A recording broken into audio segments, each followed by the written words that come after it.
Hello, viewers. Welcome to Canada Bangladesh Social Justice Action Research Alliance. On this platform, we talk about issues that impact social justice locally and globally. The Alliance consists of a group of academics, activists, artists, writers, poets, and professionals of various backgrounds from around the world who deeply care about protecting and promoting the rights of marginalized groups. We take an active interest in social justice and equity issues. Our goal is to engage in critical conversations that initiate actions to build global solidarity needed for social justice and make the world a more equitable, kind, and compassionate place. Today with us, we have our guest, Adnan Fakir. Adnan is a senior lecturer for Brack University. He's a PhD student at the University of Western Australia, founder and director of Finding Bangladesh and consultant of World Bank. So Adnan puts on a lot of hats. We are extremely privileged to have Adnan as one of our guests. And today our conversation topic is decolonizing our imagination. So Adnan, of many identities, one of the identities that really impresses me, and I think that is incredibly important, is understanding. Adnan is also a documentary filmmaker, so a lot of our conversation is going to look into how do we tell stories, and how can we decolonize that. Adnan, thank you very much for joining us. I know that you're a PhD student, and you're in Australia, but despite all of your busyness, making some time for us. Thank you for having me so much. I don't know whether I'm worthy of all the words that you've mentioned about me, but I hope to live up to it. Thank you so much. Thank you very much. So first of all, as I'm sure that you're a scholar. That when we write a research in the beginning, we write about positionality. That what's the standpoint that actually I'm writing something, right? My background, so one of the other connections that Adnan and I have is that we both are connected to one school. Adnan graduated from, one of the best English medium schools in Bangladesh, and Adnan is very popular there. And I also had the chance to, teach in that school. So Adnan and we both have an intimate understanding of English medium education. British school system in Bangladesh and around the world. And my research in Canada, when I was doing my graduate research in social justice and equity studies, I looked into how the school system, after the British have gone in post-colonial system, how the education system continues to reproduce the colonial structure, the colonial psyche and all of that. So decolonization is something that I'm incredibly passionate about, as scholarly, academically, also, and I try to understand from my life perspective. I also had the privilege and opportunity to grow up in a village and go to Bangla medium school system. So I had the access to both the worlds. So so that background is actually needed for us to have an engaging conversation. Definitely. Yeah. First of all, I have watched your TED Talk. I have read about your work in Daily Star. And I know that you're very passionate about looking into our root, understanding our riches. How did you go from being an academic, being an economist, from there to becoming a filmmaker? That is so important issue. So because we're talking about decolonization, and especially decolonization in the education sphere, I think, and the fact that, sir, you put into context the education background that I had, that actually played a major role in that entire process. So I think understanding that will definitely help. So when I was in Scholastica, in my high school, especially in class 11 and 10, we were doing the A-level structure. Now, one of the problems that I had while going through it is we did not have Bangladesh studies then. And I do have comments on the Bangladesh studies curriculum itself, but I'll come back to that. But I think one of the things that I felt is that while I was studying, I knew so much more about Western cultures and histories and mythologies and legends, so much more than my own roots. Like I was trying to recall that, okay, I know about the Loch Ness Monster so well. I know about the Roman and Greek mythologies. I can outline them and everything. But what about stories of our own? I couldn't think of a single mythology from Bangladesh per se. And that really bugged me. I was like, okay, so how can I really call myself a Bangladeshi if I'm studying here? I'm following the British curriculum, that's fine. But at the same time, I don't know my own stories. So that started that entire exploration. So Finding Bangladesh actually began properly in 2006, right after I finished my A levels. So that's when I was still young and I was still trying to figure things out, uncover these stories. But that's also when I started traveling Bangladesh properly. So during those travels, one of the things that I always looked for were these stories. Now, there's another thing that really triggered it. Whenever I went to museums in different countries, I always saw how beautifully they displayed all the stories and the connections to different places, but that was missing in Bangladesh as well. So I remember that when I was in Netherlands, I saw this sculpture of what we call a makara in Bengal, and I was like, okay, what is this creature? And then I started reading about it, and the origin of the creature was actually from the Bay of Bengal. Yet that's something we had no idea about. So that's the reason I mentioned Loch Ness, is because Loch Ness is something that Scotland have really taken as part of promoting their tourism industry and as a part of their culture. Yet we had a brilliant mythological creature called Makara.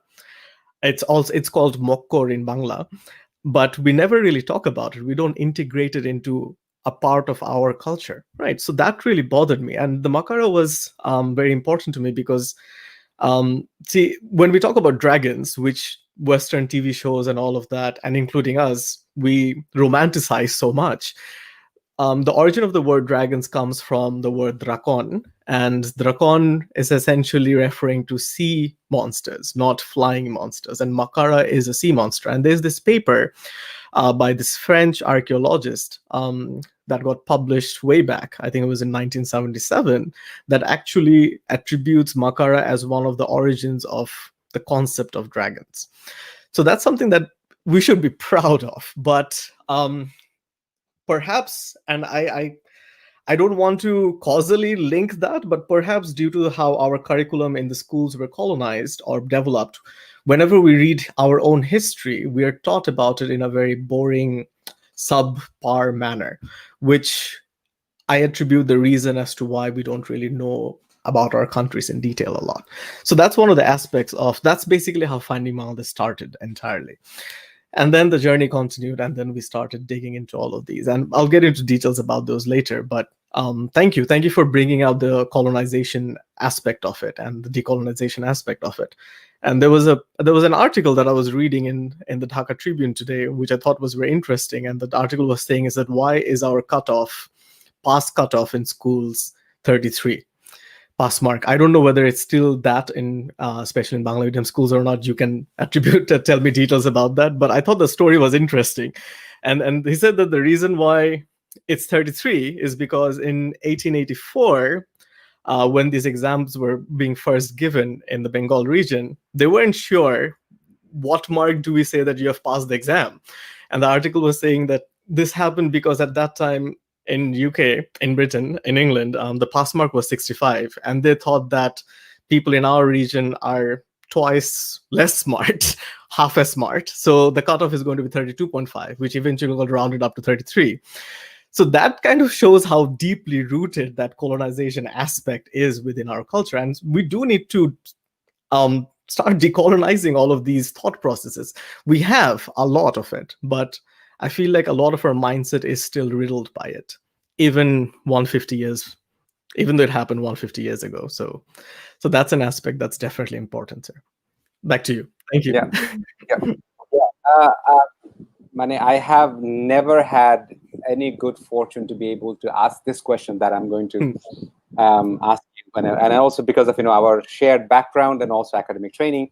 So you teach economics now at the university, and you're also doing your PhD. And I used to be an A-levels economics teacher. So obviously, as you can imagine, that pretty much. So my background, being born in a village and coming from a very humble background, anybody now I have so many criticisms about Marx now when I understand the Eurocentric arrogance of understanding the rest of the world and theorizing it. That's actually my research was in the areas of epistemic violence. Okay. So when I was teaching, like in A levels economics, like you had 6 different parts. So there's one part 5, paper 5, where you teach development economics, where we would teach a thing or two about, oh, so how the structural adjustment policy is doing us all this miracle. It's very, Mhm, we will teach, A-level students the advantage of market economy. mhm, Now I think you and I can be able to have a conversation that the mhm, neoliberal perspective is that basically how do you, one of the things that used to bother the life out of me is that English being a school, in a English medium school, not everybody can mhm. afford to go to schools like that. Yeah, So definitely.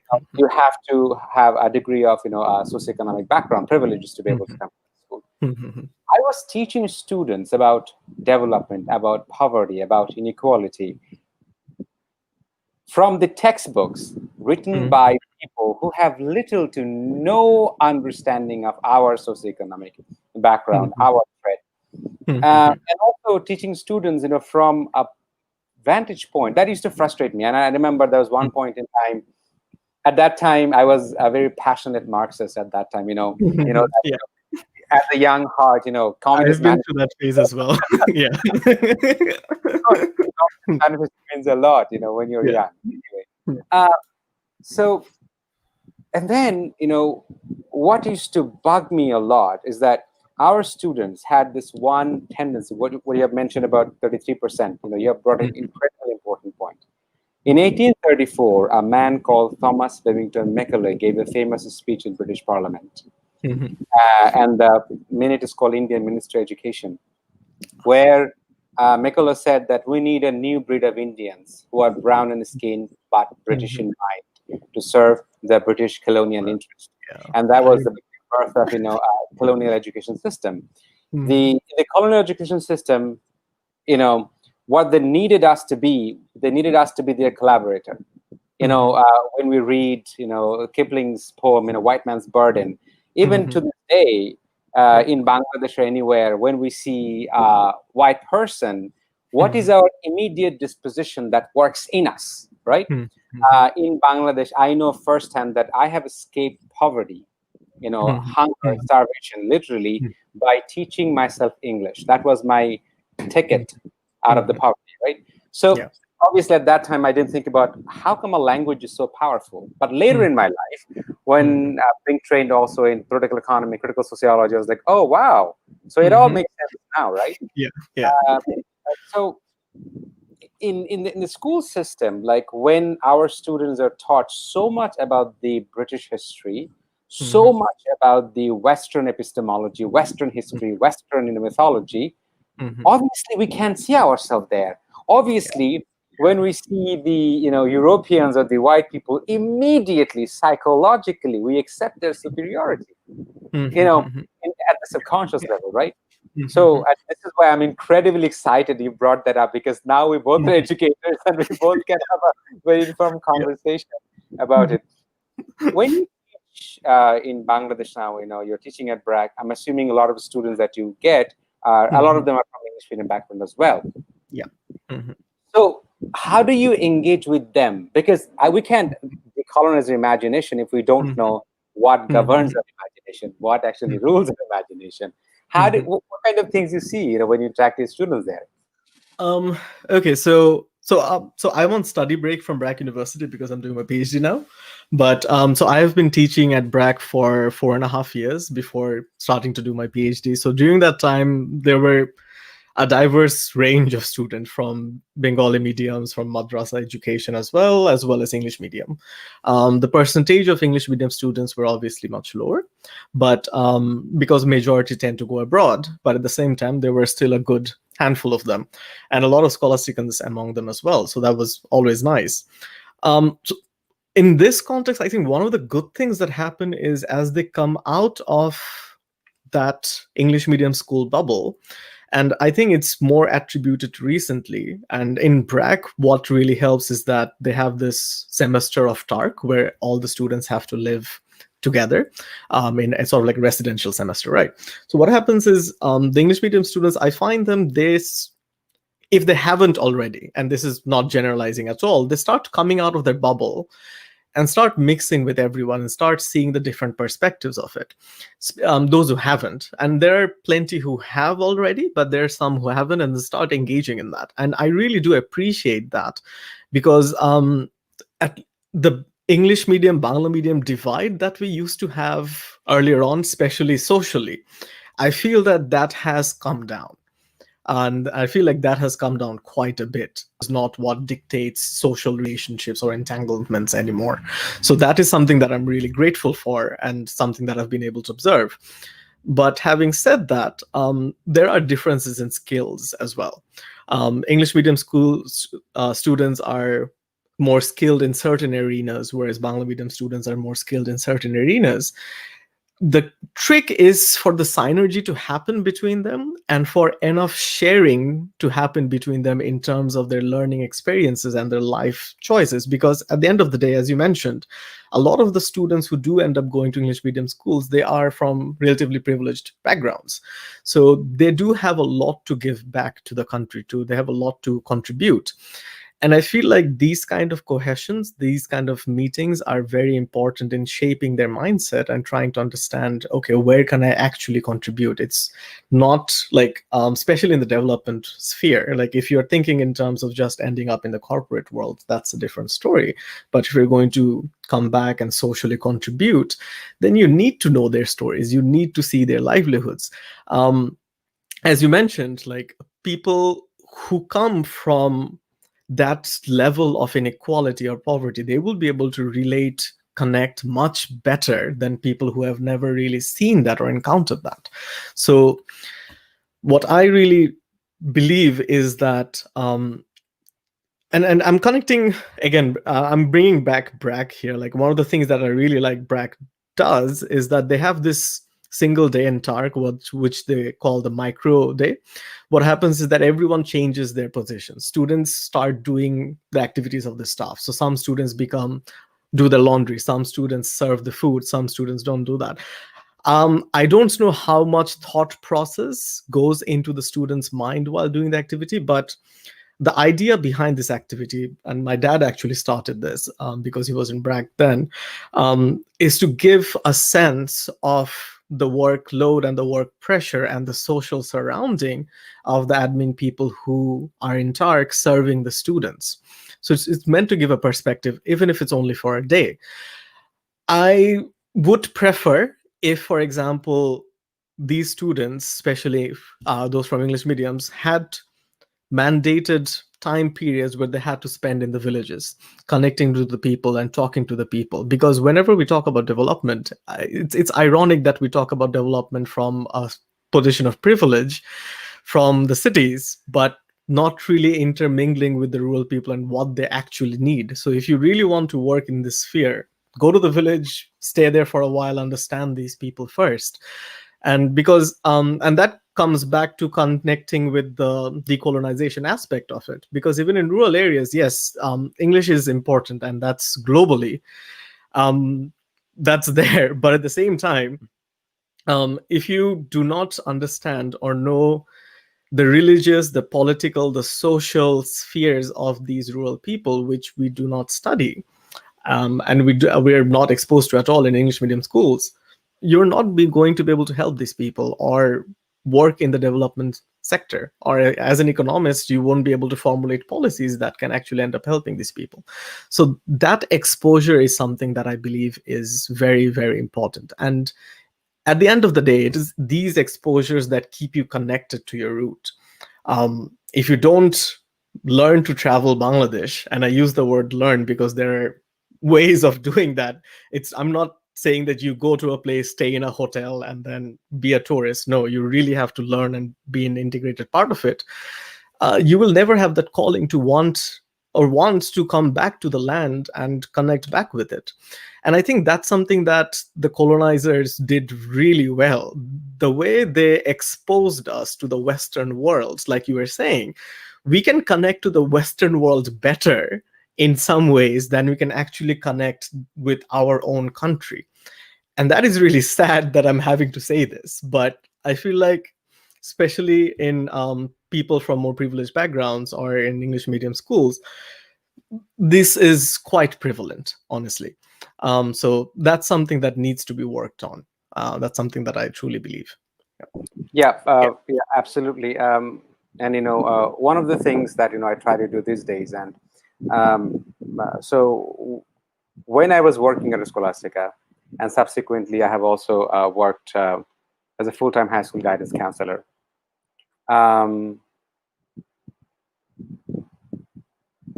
okay. Uh, so one of the things I'm sorry, I got too distracted by a particular question. Is that the colonial hangover is very much deep rooted? Like, yes, it is. I mean, in order to actually undo it, we have to do a lot of inner work actually to understand how to actually handle it. The I work in the village now, like in rural areas. I have come from. I've been working in the villages almost like 7 8 months now. I came from Canada, Mhm. and I've been involved with the. By the way, when I say I came from Canada, I am from Bangladesh. I'm Yeah. I happen to be living in Canada now. That's permanently as a resident, or as a researcher, or Mhm. so one of the things that you would know, like, we say this action research, that how can you do research with action, Mhm. not essentially like you're just doing an academic research. So I've been working in the villages, Mhm. and one of the central goals actually helping our youngsters in the schools of villages to help them to learn to think critically, learn to think independently. Mhm. Something that is, I think, incredibly important to you and me, our role as educator. I Mhm. have learned immensely from Brazilian Marxist education philosopher Paulo Freire, uh, Mhm. in the idea of pedagogy of the oppressed, that when Yes. you and I, we walk into the classroom, you know, Mhm. although I have taught my entire life professionally in English medium schools, and Mhm. later I taught, worked as a guidance counselor, also taught students at the Canadian University. Mhm. One of the things that I have seen, that we walk into the classroom and it's very colonial attitude, is that Mhm. I am the person who is capable of knowing, and Mhm. my students are there. They're not capable of Mhm. knowing. So I will Mhm. pass the information on to them, which Friday says the banking Mhm. model of education. Now, Mhm. this is fundamentally colonial because, Mhm. and I'm going to quote the work of Frantz Fanon, Black Mhm. Skin, White Mask, Yeah. and Edward Du Bois, Double Consciousness. I Yeah. think these are very simple concept, deceptively simple concept, but obviously Mhm. without drawing referring the names, giving the context becomes difficult. So Mhm. Fanon was fascinated by the psychic impact of colonization. Mhm. That I am not white, but the mask that I'm wearing is white. Mhm. I have Mhm. uh, I have to perform a certain degree of whiteness. When I speak, I have to speak English. I have to wear suit and tie. I have to Mhm. prove it to the world where the resources are distributed, political, economic resource world, that I Mhm. am worth, because I can wear suit and tie. I have been educated from Western education in many ways. This and that, Mhm. right? Mhm. So when I go to the villages, and now when I work with these kids, first Mhm. thing that I say, that English is just a language. Mhm. It's a tool. Mhm. We feel inferior when Mhm. somebody in front of us speaks fluently. We feel less of us. And I'm Mhm. talking about, I've looked into the psychic implication of English language proficiency very much. Mhm. Um, if you, I don't know if you keep up with the what happens in Bangladesh. Uh, Now that you're a full-time PhD student, one of the things one of the things that has happened, I think about a month ago or so, I don't remember the exact date. Mhm. Uh, a, a little girl, brilliant little girl from Bangladesh, she was teaching how to speak English, British Mhm. English, Okay. and that got a lot of attention. Oh, yeah. Yeah. So Mhm. That's from the 10-minute school yeah, incident, yeah, yeah, right? yeah, yeah, exactly, Mhm. yeah. So what was interesting is that more than, I think it, if you go and look it up, probably you'll have 5 6 million views perhaps, Okay. and all of it is impressive accolades of Mhm. how that girl is undoubtedly very talented, like to be able Mhm. to imitate, to be able to speak in that manner, right? But I don't Yep. think there's, but to assume just because I'm speaking in a particular disposition, and I've written this in my thesis, is that Mhm. it's more than what you say. What's important, how you say what you say. Like Mhm. how you say what you say. And me, Yeah. having a long experience of teaching English medium school, I have Mhm. vivid memories that how many of my colleagues got bullied by students Mhm. by their ways of speaking English. Mhm. I'm Mhm. sorry, Mhm. Yeah. if that is a very strong word, No, no, but but I don't know if I don't have an honest conversation with someone like you that we mhm. have a shared background, right? Yeah. Yeah. Um, I went on a tangent. I'm sorry. How are we going to define Mhm. decolonization of imagine if we want to set the ground and take the discussion from here? What Okay. to you? What is Mhm. decolonization of imagination? See, that starts quite a big discourse on itself, because when you start talking about decolonization, it directly links to your identity. That's according to me. Yeah, and then I'm going to quickly comment on that incident that happened regarding the girl speaking in English and the video going viral. Um, first of all, I don't think there was anything wrong from the girl's side, as you mentioned as well, because she's a kid, she's speaking in English, and that's absolutely fine. The Brilliant. way, yeah, exactly. It's just like you mentioned, it's just a tool, and the online barrage of comments was actually cyberbullying on her, and simply because the tool that she was using. So the entire approach of criticizing that could have been done in a much better way. But then again, we know how the online sphere is. So that's something that I wanted to point out. But at the same time, it brings out an interesting sentiment of anti-colonialistic attitude, like don't put so much emphasis on English, that is not what matters, and which I think is correct. English is, at the end of the day, a tool. It's not something that should dictate who and what you are, but at the same time, in the global sphere, it is very important. So then where is the balance that we strike? And I think that's where the decolonization imagination connects quite well. If I am going to decolonize my imagination, I have to know what my identity is first. And then there is that entire debate between a Bangladeshi identity and a Bengal identity, which came out, right? But then how would you define yourself as a Bangladeshi? It's so subjective. Where is that common ground? Is it just being born in Bangladesh? Is it loving pitas and shorisha ilish and all of that, or is it simply because that you can connect well to this land and all your friends are here? What really defines that? So if we are going to decolonize our imagination, we need to know what that other imagination is, and that's where the education system comes in. You are preparing your kids, and I'm speaking for English medium schools here, because that's where I've been to. You're preparing your kids for a globalized world, and that is brilliant, that is fantastic.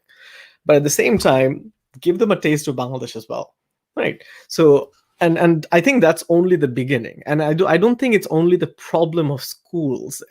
It's in terms of a lot of social structure, in terms of families, in terms of the TV shows that we see, that leaves a major impact. Like when you were saying that whenever we see someone white, we automatically assume that they might be more intellectual or superior until we start interacting with them, right? Because I've had the privilege of living in the United States and the UK and now in Australia. So I've seen quite a large spectrum, and I've taught in the UK and now teaching in Australia. But see, the student range is the same as in Bangladesh. Maybe the quality of the content and how it's delivered is different, but the distribution of students, it's frankly the same.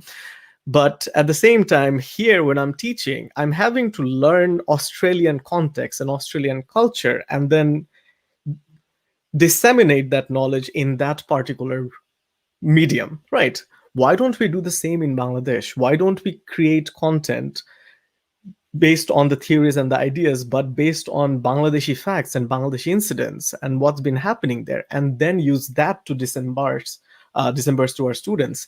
That's something I really missed. Like, I don't want to be studying the depressions in the entire world and rest of the world, and I'm using a depression term because I'm an economist, but I want to know what happened in the depressions during Bangladesh? Did ever Bangladesh go through a depression? I wouldn't even know that unless I became an economist. What were the turmoils that are going through here? So why did we have the political protests? What was all of these about? Why do we not understand the theoretical constructs related to these incidents and integrate those into our studies? I'm not saying do not study Western or global approaches. Definitely do that. That's definitely needed for a diverse mind, for you to be acceptable of different mentalities. But at the same time, don't do that at the expense of your own. Because now, when you ask me the question, how do I define decolonizing imagination? It's difficult for me to answer because the moment I start deconstructing any colonial aspects inside of me, I have to fall back to my root identity here. And then my question is, do all of us share that same identity? I don't think we have gotten there yet. So, yeah. So the first step would be to acknowledge the colonial aspects that we do have in ourselves. That's the first step in the decolonization process. And I think that's the best answer that I can give to you right now. Yeah. Absolutely. You have brought, oh my God, an incredible, I love this point, what you just mentioned, that when you are teaching in Australia, you are using the Australian context, so that your students can relate to what you are actually saying, right? Now, just think about it. And Rabindranath has written profusely, and again, I write this in my wrote this in my research, is that Rabindranath, particularly in education, regarding education policy, he was anti-colonial in pedagogy, from get-go. He was, Vehemently. Yeah. yeah, vehemently. But unfortunately, when I was writing my research, I couldn't sufficiently give reference to all the Bengali texts I have grown up reading. I have, reading, I grew up reading them. Because, can I give a reference? Will my, professor understand, what is the reference that I'm giving? My professor is not Bengali, he. So that was, so at one point I was writing in my research is that my thesis is anti-colonial. I'm writing my anti-colonial research, Yeah. and I will be evaluated based on my ability to translate my thoughts in a colonial language, and hence I'll be graded accordingly, right? So it's that, Yeah. even to protest, even to critique, even to dissect, you will the tools or the cultural capital you have to accumulate, is has to be colonial. Yeah. Yeah. So in Bangladesh, when we are teaching English medium students about the history and so on and so forth, our students are studying something completely devoid of their lived experiences. Therefore, studies becoming something abstract. And what happens that is a way we can actually engineer, like social kind of engineering, is that the world out there that exists is not to your immediacy, not to your immediacy. And Rabindranath has very eloquently said it, is that দেখা হয় নাই চক্ষু মেলিয়া দরজা হইতে দুধটা ফেলিয়া. Like, I haven't seen the immediate vicinity of my life, like the dew on a grass blade. I haven't seen it. So in order to understand, and Rabindranath has said it very brilliantly, if I want to understand a distant place, I will have to start from my immediate vicinity. দূরকে বুঝতে হলে কাছ থেকে শুরু করতে হবে. When you were looking for that, you went into making this films that brought in incredible, at least I know from my direct experiences, that how students of Scholastica were informed by your filmmaking and how it helped them. So in order to decolonizing imagination, if I go a bit theoretical, is that the colonizers, the European colonizers, in order to colonize rest of the world, they needed us, the colonized subjects, to accept the superiority of the Western colonizer, European colonizer. They were not superior at all. They're not superior at all. But just by accepting that you are superior to me, we gave them the permission to exploit us, dominate us, right? So Absolutely. they needed us to accept their superiority, and therefore the colonial thinking is actually way looking at the world hierarchically.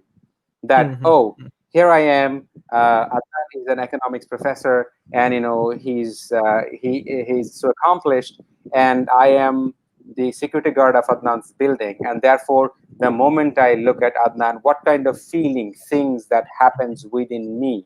So Mhm. my perception towards the world is Mhm. fundamentally hierarchical, which is Yeah.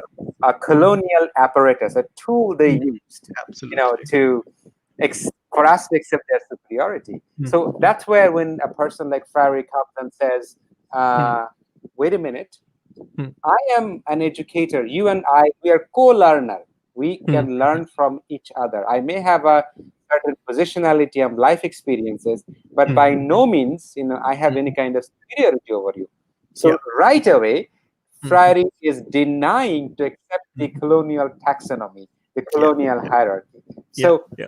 and that rules our perception, that rules our the way we look at the world, right? So Mhm. to me, that's like starting the decolonizing of our imagination. And I'm sure you Mhm. know that Mhm. we are what we know. Yeah. If we can be controlled in our knowing, if we can be Mhm. controlled in our thought, then the game over, right? Yeah. Now, Yeah. connecting directly to your film, imagine how many kids grow up watching BBC Mhm. Earth, National Geographic, Mhm. knowing, watching films like, Mummy or, Godfather, what have you, Mhm. right? Yeah. Mhm. But how many of Mhm. actually get to understand Mhm. the riches of our roots? And when we don't know the riches of our roots, the Mhm. inner vacuity, the inner emptiness that is Mhm. created in us, we Mhm. immediately look outside as a role model. I try Mhm. to become somebody which is Yeah. not me. Yeah. By knowing my own riches, by knowing, Mhm. appreciating the riches of my own roots, I can actually Mhm. appreciate the Western riches better because I will Mhm. not look at me inferiorly, right? Mhm. So Yeah. Yeah. as a filmmaker, when you went to make the films, went, to the, I have seen footage and pictures that you've gone to Sundarban, Ekabare, in the Panir Bhitore, and all of that, Mhm. right? Tell us Mhm. some of the experiences that, when you were there, you feel like, oh my God, I have never thought from this perspective. Acha. So, I mean, I'll start first by commenting on the hierarchical point that you made, which is a fantastic point. That I'm just going to quickly connect that with how hierarchy has embedded into the education system overall, which you mentioned, and that's something that Sir Ken Robinson brings about, I think, beautifully. He passed away last week, but I've had the privilege of meeting him in UK, and he left a lasting impact. So, the basic point he makes is that think about how our education system is structured. We go from playgroup, nursery, class 1, class 2, class 3, class 4, and so on. Why are we bringing students out in batches like an industrial line set by their age? Why are we doing that? Like, that's setting hierarchy itself. It's like class 5 is better than class 4, whereas some of these kids might be able to teach class 5 kids, and I mean impart better insights, right? So this hierarchical system is gave birth to the entire bullying structure, first of all, and at the same time it's also how we end up killing a lot of the creativity in our kids. And I think that is a major problem, because when you teach them exact set parameters, they're stripped of their ability to think out of them, or they're not encouraged to think out of that. And I think that also comes out from the competitive nature that we have imbued in our education system through the hierarchical aspects of it. So that's something very interesting to think about. Like, do we stick to a hierarchical nature education system at all or not? In the university, you're supposed to get out of it, but we all know how much that happens in the university systems in Bangladesh as well, especially in Dhaka University and a lot of other public universities as well. So that's a mindset that we need to get out of it.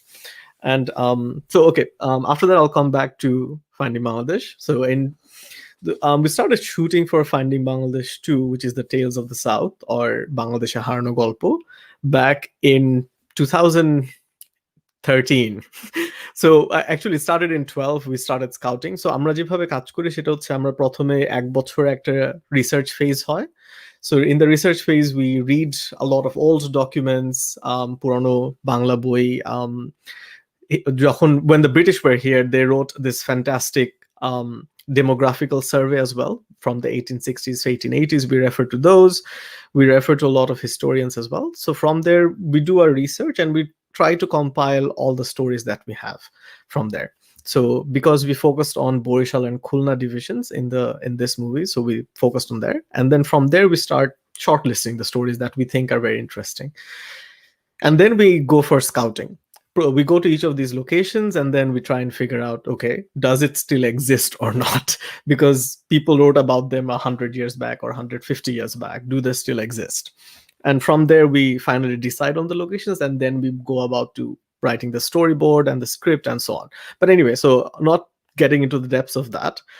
So the advantage of doing that is that যখন আমরা কোথাও যাই, especially যে কোনো একটা লোকেশনে, the first thing is that we cannot, the first rule, আমাদের গাড়ি নিয়ে যেতে পারবো না, আমাদের লোকাল ট্রান্সপোর্ট ইউজ করতেই হবে, বিকজ আমাদের লোকাল মানুষদের সাথে কথা বলাটা is very important. We want to know whether they know the stories or not. ওদের মুখ থেকে কি কি স্টোরি আসে, কিভাবে লোক কথাগুলা ক্রিয়েট হচ্ছে, অথবা ওরা the stories that they are saying, does that have any connection to what we have found in our research, or is it completely separate? Are there stories like that? And we did find quite a few. So one of the locations, and I'm সুন্দরবনের স্টোরিটাতে পরে আসি, but one of the locations was Kaliganj উপজেলার মধ্যে, সাতক্ষীরার কালীগঞ্জে, অন্য জায়গায় কালীগঞ্জ আছে, সাতক্ষীরার কালীগঞ্জে উপজেলায় there is this পঞ্চরত্ন মন্দির, so 5-spire temple, and so we go there. It's ইন্ডিয়ার বর্ডার থেকে মাত্র 7 কিলোমিটার পাশে, সো খুবই পাশে. সো ওখানে যাওয়ার পরে আমরা ওখানে রাতে বেলা থাকবো. সো রাতে বেলা থাকলাম, ক্যাম্প করে শুট করবো এটসেট্রা. সো এখন এখানে this is the interesting part that আমার কাছে খুব লাগলো, যে রাতের বেলা ওখানে শিয়াল আসে.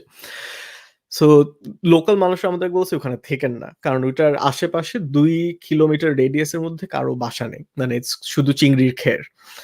সো ওখানে থাকলাম, থাকার পরে রাতের বেলা আমরা হঠাৎ করে দেখি যে কিছু মানুষ মশাল নিয়ে আমাদের দিকে আসতেছে. And then we got scared because why are they lighting torches and coming towards us? Are they going to destroy us and take away all our stuff or not? And then when they actually came to us, ওরা just আমাদের সাথে বসে গল্প করতে আসছে, খোঁজ নিতে আসছে যে আমরা সবাই ঠিকঠাক আছি নাকি. And that's what I felt very ashamed. I was like, I was thinking from a completely different mindset, and yet here they are offering us their hospitality, making sure whether we're okay or not. And that was like a feeling of shame, but a feeling of pride, like that was overwhelming. সোজা কথায়, মানে because the fact that ওরা যে warm embrace নিয়ে আমাদের কাছে আসলো, we were not expecting anything like that, and that helped us open up to them. So little experiences like this made these journeys very valuable to me, because until I interacted with them and I felt the warmth of the people of our country like this, I wouldn't have such a strong connection to my root as I have right now. So that's just one example of the story. Sundarbane, we spent quite a long time, and the idea was that we wanted to find the only remaining temple in the Sundarban. এটা আছে শিবসা মন্দির. So Shibsa মন্দির কোনো company, tour company যায় না, so আর সবাই ওটার লোকেশনও জানে না. So we had to take permission from the Bon Bhuvan first, and then book our own launch, and then find people who actually know how to get there. So we go there, আর ওখানে যাওয়ার পরে ওখানে খুব মজার একটা কাহিনী আছে, which is very different from the conversation that we're having, but if you want me, I can just mention that very quickly. Please do mention it. I mean, I really want to listen. আরেকটা জিনিস আদনান বলেনি, সেটা হচ্ছে one of the targets of our and we actually have started using it. সেটা হচ্ছে we use conversations to promote critical literacy around the country, in Bangladesh and outside. So any story is important, because it's a virtual conversation, it's remaining, and this can be used throughout for a long conversation for a long time. Okay, thank you. So হ্যাঁ, সুন্দরবনে শিবসা মন্দিরের কাহিনীটা হচ্ছে যে আমরা যখন যাচ্ছিলাম, so যেটা হয় যে লঞ্চে করে যাওয়ার পরে ছোট একটা ডিঙি নৌকায় যাওয়ার পরে ওখান থেকে 2 ঘন্টা যেতে হয়, অ্যান্ড দেন নেমে হেঁটে আরো 2.5 ঘন্টার রাস্তা। সো প্রথমে তো হেঁটে নেমে 2.5 ঘন্টার রাস্তা আমরা প্রথমে যখন যাই বিউটিফুলি যাই, কোনো ঝামেলা হয় না, উই গেট দেয়ার। যাওয়ার পরে মন্দিরটার শুটিং করি, কারণ মন্দিরটার ইন্টারেস্টিং একটা হিস্ট্রি আছে যে প্রতি বছর একটা গ্রুপ অফ হিন্দু এখনো স্টিল যায় কালী মন্দির, ওটা ওখানে পূজা করতে, বাট তখনই বাঘরা অ্যাটাক করে কেউ না কেউ মারা যায় ইউজুয়ালি। ওকে, সো আর ওইটা নিউজ পেপারও আসে ইনসিডেন্টটা। সো যখন আমরা নেমে হাঁটা শুরু করব তখন we see footprints of 2 tigers, একটা মা আর একটা হচ্ছে ওর cub, and then we like okay, আমরা জানতাম না যে ওখানে বাঘ থাকে। So then the guards tell us that হ্যাঁ, যখন কালবৈশাখী হয় তখন বাঘরা আশ্রয় নেয় মন্দিরের ভিতরে। এন্ড উই লাইক ওকে, এটা আগে বললে ভালো হতো। So then we go, shooting টুটিং করি, সব শেষ, এন্ড দেন আমরা ফেরত যাচ্ছি। ফেরত যাওয়ার সময় হঠাৎ করে একটা গার্ড, ওর হাতে রাইফেল ছিল, গুলি ছিল না ভিতরে, বাট সে ব্ল্যাঙ্ক ফায়ার করে, 2টা ব্ল্যাঙ্ক ফায়ার করে সে রাস্তায় জাস্ট থেমে যায়। এন্ড দেন আমাদেরকে বলে যে আপনারা কি গন্ধটা পাচ্ছেন? তখন আমরা বললাম যে কিসের গন্ধ? And then we start concentrating, and then we get this slightly pungent একটা স্মেল। সো বাঘের গায়ে অনেক স্ট্রং একটা স্মেল থাকে, যেটা আই থিঙ্ক চিড়িয়াখানাতে কেউ যদি বাঘের আশেপাশে যায় ওটা সবসময় পায়। আর ইন্টারেস্টিংলি ওই বাঘের গন্ধটা একটা রেডিয়াস পর্যন্ত পাওয়া যায় আগে। সো তখন ওইটা পেয়ে বলছে যে বাঘ আশেপাশে আছে, ও জানে যে আমরা আছি। সো আমরা বলছি আচ্ছা আমরা কি করবো এখন? তো তখন আমাদেরকে বললো যে আচ্ছা আপনারা একজন সারিবদ্ধভাবে তো হাঁটতেছি, আমরা 7 জন টোটাল, পিছনের মানুষটা সবসময় উল্টা হয়ে হাঁটবেন। আমি বলছি উল্টা হয়ে কেন হাঁটবো? মৌয়ালরা যে মধু সংগ্রহ করতে যাওয়ার সময় ওরা যে পিছনে মুখোশটা পরে, দ্যাটস মেইনলি বিকজ যখন বাঘ যখন অ্যাটাক করে পিছন দিয়ে শোল্ডারে থাবা মেরে পিন ডাউন করে তারপর অ্যাটাক করে ইউজুয়ালি। সো ওই চেহারার মুখোশটা মনে হয় যে বাঘ ওর দিকে ডাইরেক্টলি তাকিয়ে আছে। তো বলছে যেহেতু আমাদের মুখোশ নাই, একজন উল্টা হয়ে হাঁটবে। সেকেন্ড, বাঘরা সাউন্ড পছন্দ করে না, সো আপনারা গান গাইতে থাকবেন। একে তো আমরা সবাই ভয় কাতর, এর মধ্যে আমাদেরকে বলতেছে একজন উল্টা হয়ে হাঁটেন গান গাইতে গাইতে। আমরা তো like what is this? So এইভাবে গেলাম। সেইভাবে পুরো রাস্তা গেলাম। যাওয়ার পরে আমরা যখন ওখানে পৌঁছাই তখন ভাটা মানে ইনিশিয়ালি জোয়ার ছিল, ভাটা চলে আসছে, সো নৌকা আশেপাশে থাকতে পারে, নৌকা দূরে চলে গেছে। সো আমরা জোরে জোরে চিল্লাচ্ছি মাথায় গিয়ে যে বাজি ভাই আপনি কই আসেন। উনি শুনতে পারছে কারণ খোলা আসছে। তারপর আসার পরে এখানে মজা কাহিনী, আমরা এখানে রাফলি আর এখানে নৌকাটা, আমাদের এখান থেকে হেঁটে যেতে হবে। আমরা গেছি একদম কালবৈশাখীর টাইমে, মে মাসের দিকে তখন। সো তখন আমাদের কাদা পার করে যেতে হবে, কিন্তু প্রবলেমটা হচ্ছে যে আমাদের টিমের মধ্যে বেশ মোটা কিছু মানুষজন ছিল, আর কাদাটা ছিল কিছুটা কুইক স্যান্ডের মতো, মানে যদি ডাইরেক্টলি পা দিই ডুবে যায়। So we started crawling. একজনের প্রথমে দড়ি ফালালো, দড়িতে করে আমরা সব ইকুইপমেন্ট পাঠালাম, তারপর ক্রল করে করে একজন একজন করে উঠতেছে, আমি একদম পিছনে, আমার একটা ফ্রেন্ড আমার সামনে। সো আমার সামনের ফ্রেন্ডটা ভুল করে সে ক্রল না করে পা ভিতরে ঢুকায় ফেলছে, সো হি গট স্টাক কাদাতে। কাদাতে যখন আটকে গেল তখন আমি বললাম যে কি আর করার, নৌকা থেকে একটা দড়ি ফালাও। দড়ি ফালালো, ও দড়ি ধরলো, ওরা নৌকা থেকে ওকে টানতেছে। আমি তো ধাক্কা দিতে পারছি না কারণ আমিও কাদার ভিতরে। ওরা নৌকা থেকে টানতে টানতে হঠাৎ করে টানা বন্ধ করে জাস্ট আমাদের পিছনে সবাই তাকায় আছে হা করে। আমি তো বুঝছি কিছু একটা হয়েছে পিছনে। So we turn around and see যে একটা ঝোপঝাড়ের পিছনে একটা বাঘ আমাদের দিকে তাকায় আছে। And then we are like, oh God, কারণ বাঘের জন্য তো একটা জাস্ট জাম্প, আর আমরা তো কাদার মধ্যে আটকা। সো তারপর গার্ডরা থ্যাঙ্কফুলি, আমি ওদিক দিয়ে চিল্লান করতেছি যে কেউ একজন ক্যামেরাটা বের করে ফুটেজ নাও, মানে বাঘের ফুটেজ পাওয়া তো মানে আহামরি ব্যাপার না।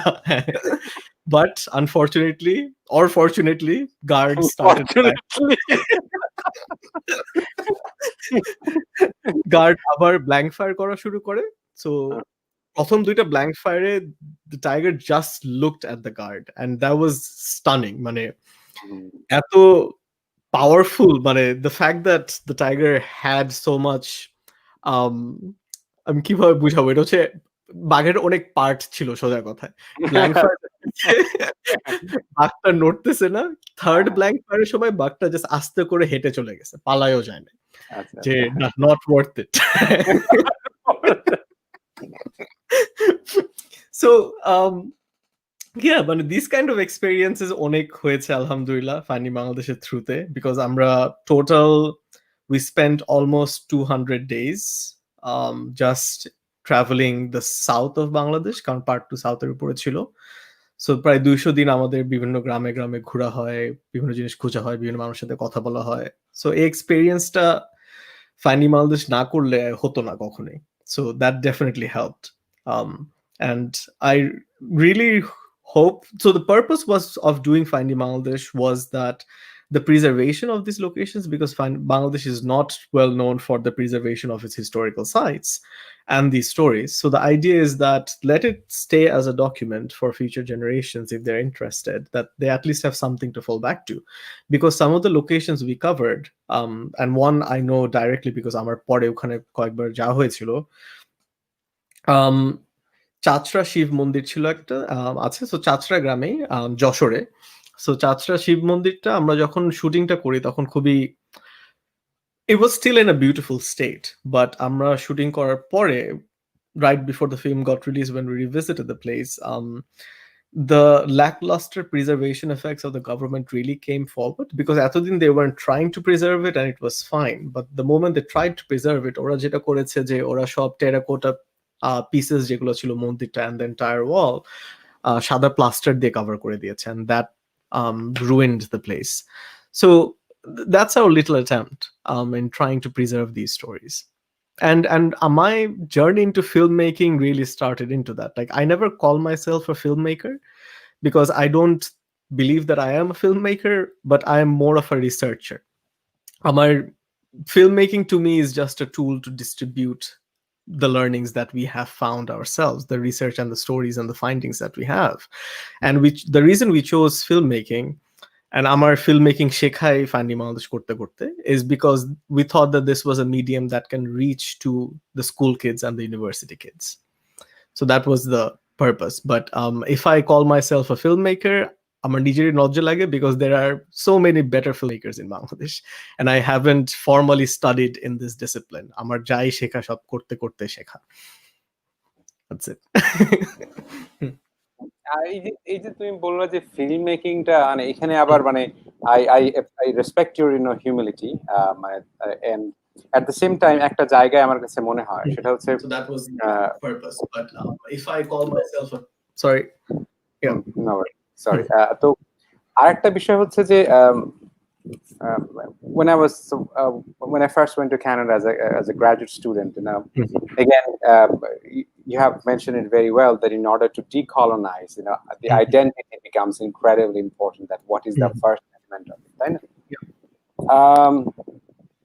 I think when we start living abroad, particularly in আমি এর আগে I've lived 2 years in Saudi Arabia and working as a guidance counselor.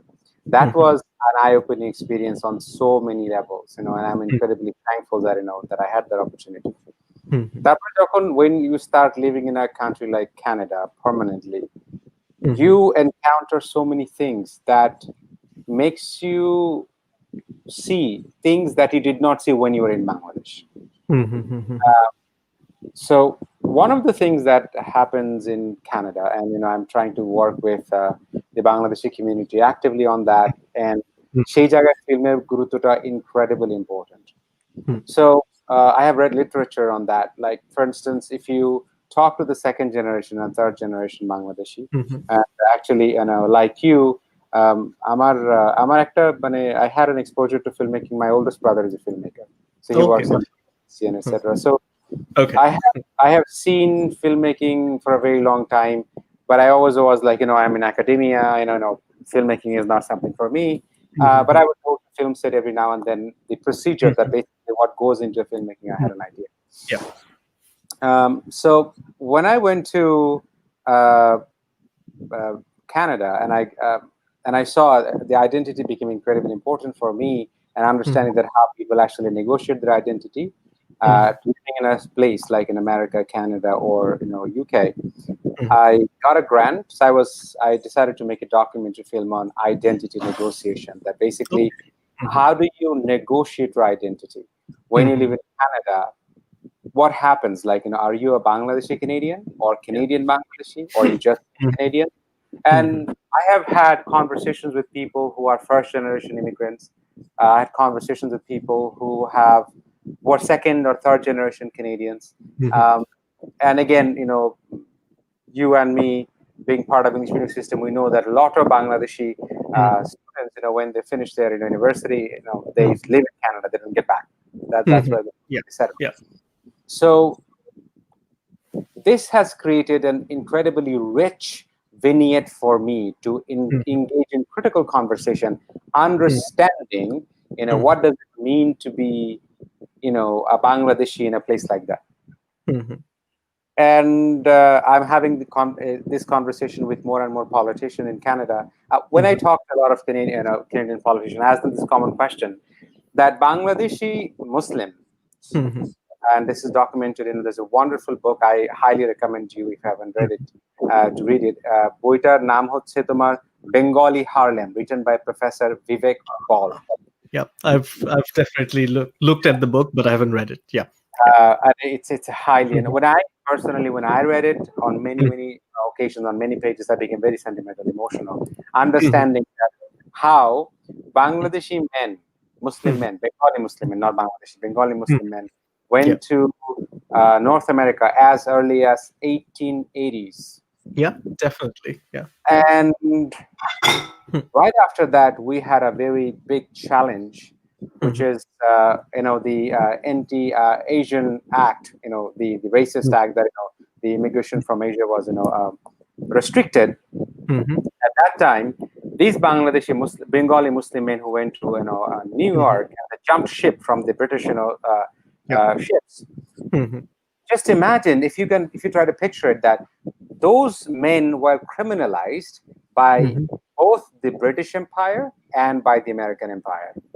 That is our history of being undocumented, illegal alien, right? At that time, it was the Black women, the indigenous women, the Puerto Rican women who married into this, married this in a mess, harbored these men who were actually criminalized by these two powerful empires, and even to conceive a possibility of life in a violent, racist, place like North America. And I think, and this is one of the things that I've also started doing, after Black Lives Matter movement, has taken place.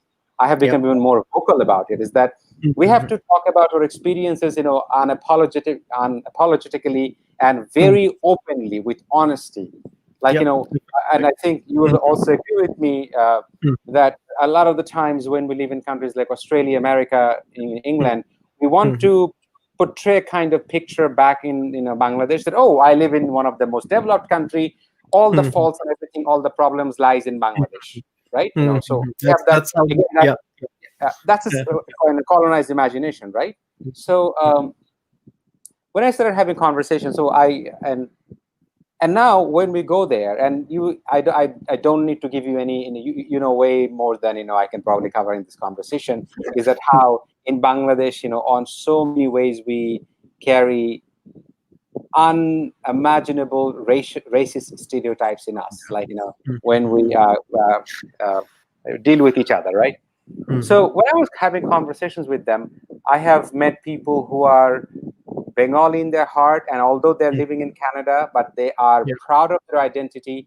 But here is something interesting, Adnan. These people are highly well-read. They are culturally attuned. They're familiar with Bangladeshi culture, literature, history, poetry, and all of that. But I'll tell you, that is a small number. If you consider the total population, I have seen people who are actively doing everything possible so that you can become more Canadian, and that there is a reality to it, because by becoming more Canadian, you easily integrate economically to Canada, right? So Canada lives a lie, like one of the lies, very how do I say, glorified lies. We talk about, I say this to my friends, that I will forever be a Bangladeshi Canadian. I'll always be a hyphenated Canadian. Doesn't matter whatever I do, right? So one of the glorified lies is that, it's a society that is a mosaic society. It's a multicultural society. In 1962, a sociologist called Porter from York University has written a book. It's called The Vertical Mosaic. It indeed is a mosaic, but on the top, the color is white. same as Mm. Australia, same as Yeah, America, yeah, same as definitely here. Canada, Yeah, same yeah, as Britain, right? yeah. So that's where, so I think one of the reasons, why you and I really need to think, and people like you and me who are, Mm, when navigating through academic spaces, mhm, and now, I'm starting my PhD, means, and I'll be spending my time as a scholar. mhm, That's it. mhm, I think mhm, when we write literature, when we write paper and all of that, that is essentially mhm, one ways of knowing, and that is a mhm, very limited ways of knowing, mhm, that is like, very academic in nature, not accessible to people. But as mhm, opposed to that, when you think about film, it has mhm, the element that it can touch mhm, somebody viscerally, like, mhm, mhm, like, have you heard that a lot of people who start living, I mean, I experienced that myself, mhm, um, is that I went to a conference where we were requested that, whatever the country you came from, if you want mhm. to sing your, a song or something that represents your, Yeah. Country. country, right? Mhm. Have you heard that people, when they hear songs of their country, they start crying before they even Mhm. realize? Yeah, yeah. So in that conference, we had Mhm, a Boro Appa, and she's a wonderful singer. She mhm, was singing "Amar Sonar Bangla, Ami Tomay mhm, Bhalobashi," and mhm, then she sang the song that, "Amar Bhai Rokter Rangan 21 February." mhm, I I mean, before I realized, mhm. I didn't realize before I was given permission. Yeah. I gave me the permission to feel sentimental. Mhm, Tears are rolling down. I was thinking, mhm, oh my God, what mhm, part of me actually is actually weeping, right? mhm, So it's that sense of loss. It's the mhm, sense, the part of you which cannot be understood, with some, logic of mhm, economics or sociology. It's mhm, the visceral, emotional, holistic, embodied, mhm, spiritual part of you, right? mhm. But again, the Western and academia tells us, oh, we are rational beings. Everything can be understood rationally, logically, and all of that, Mhm, right? And I think, mhm, you and I can relate to that, perhaps, in economics discipline, is that, mhm, a lot of the times you consider, mhm. individuals are, rational economic agents. They make decisions Yeah, that are yeah. rational. The biggest problem. Yeah. Yeah, yeah. So, so having giving you this background is Mhm, that if we are living in a country like Australia, mhm, America, Canada, and if we don't know our roots well, mhm, then the kind of identity crisis it can create in us, it's a historical, designed, event that, we mhm. internalize our inferiority, which Yeah. is artificially created, right?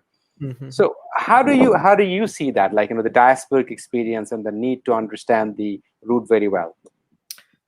Um, See, if I did not have a strong identity before I was hopping around the countries, I would have, um, I would definitely have the kind of identity crisis that you were talking about. But at the same time, I think one of the aspects of simply being human beings is to feel like you belong, right? To feel integrated.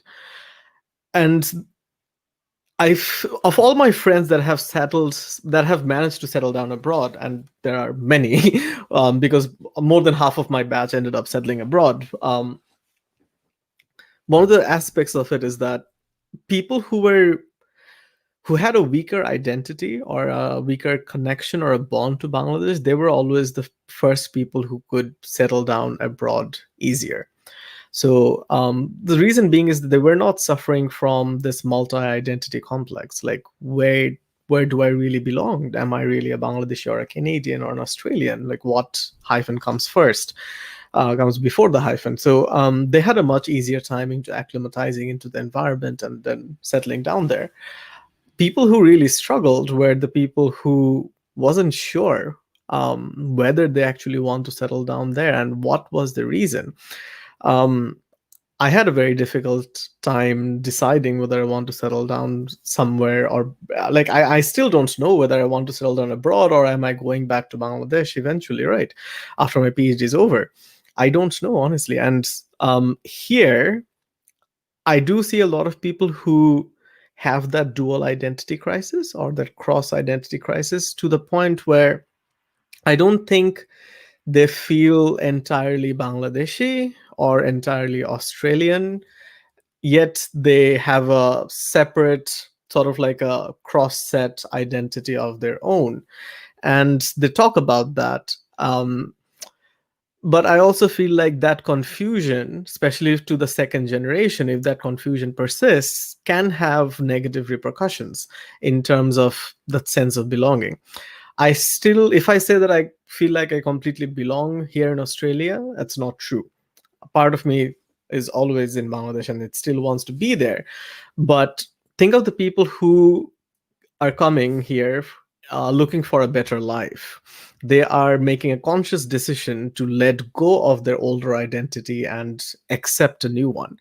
The struggle for them is much stronger. Like আপনি যেভাবে বললেন যে I am always going to be a Bangladeshi Canadian, there are people who say that no, I'm going to be Canadian, not necessarily Bangladeshi, or the Bangladeshi comes later.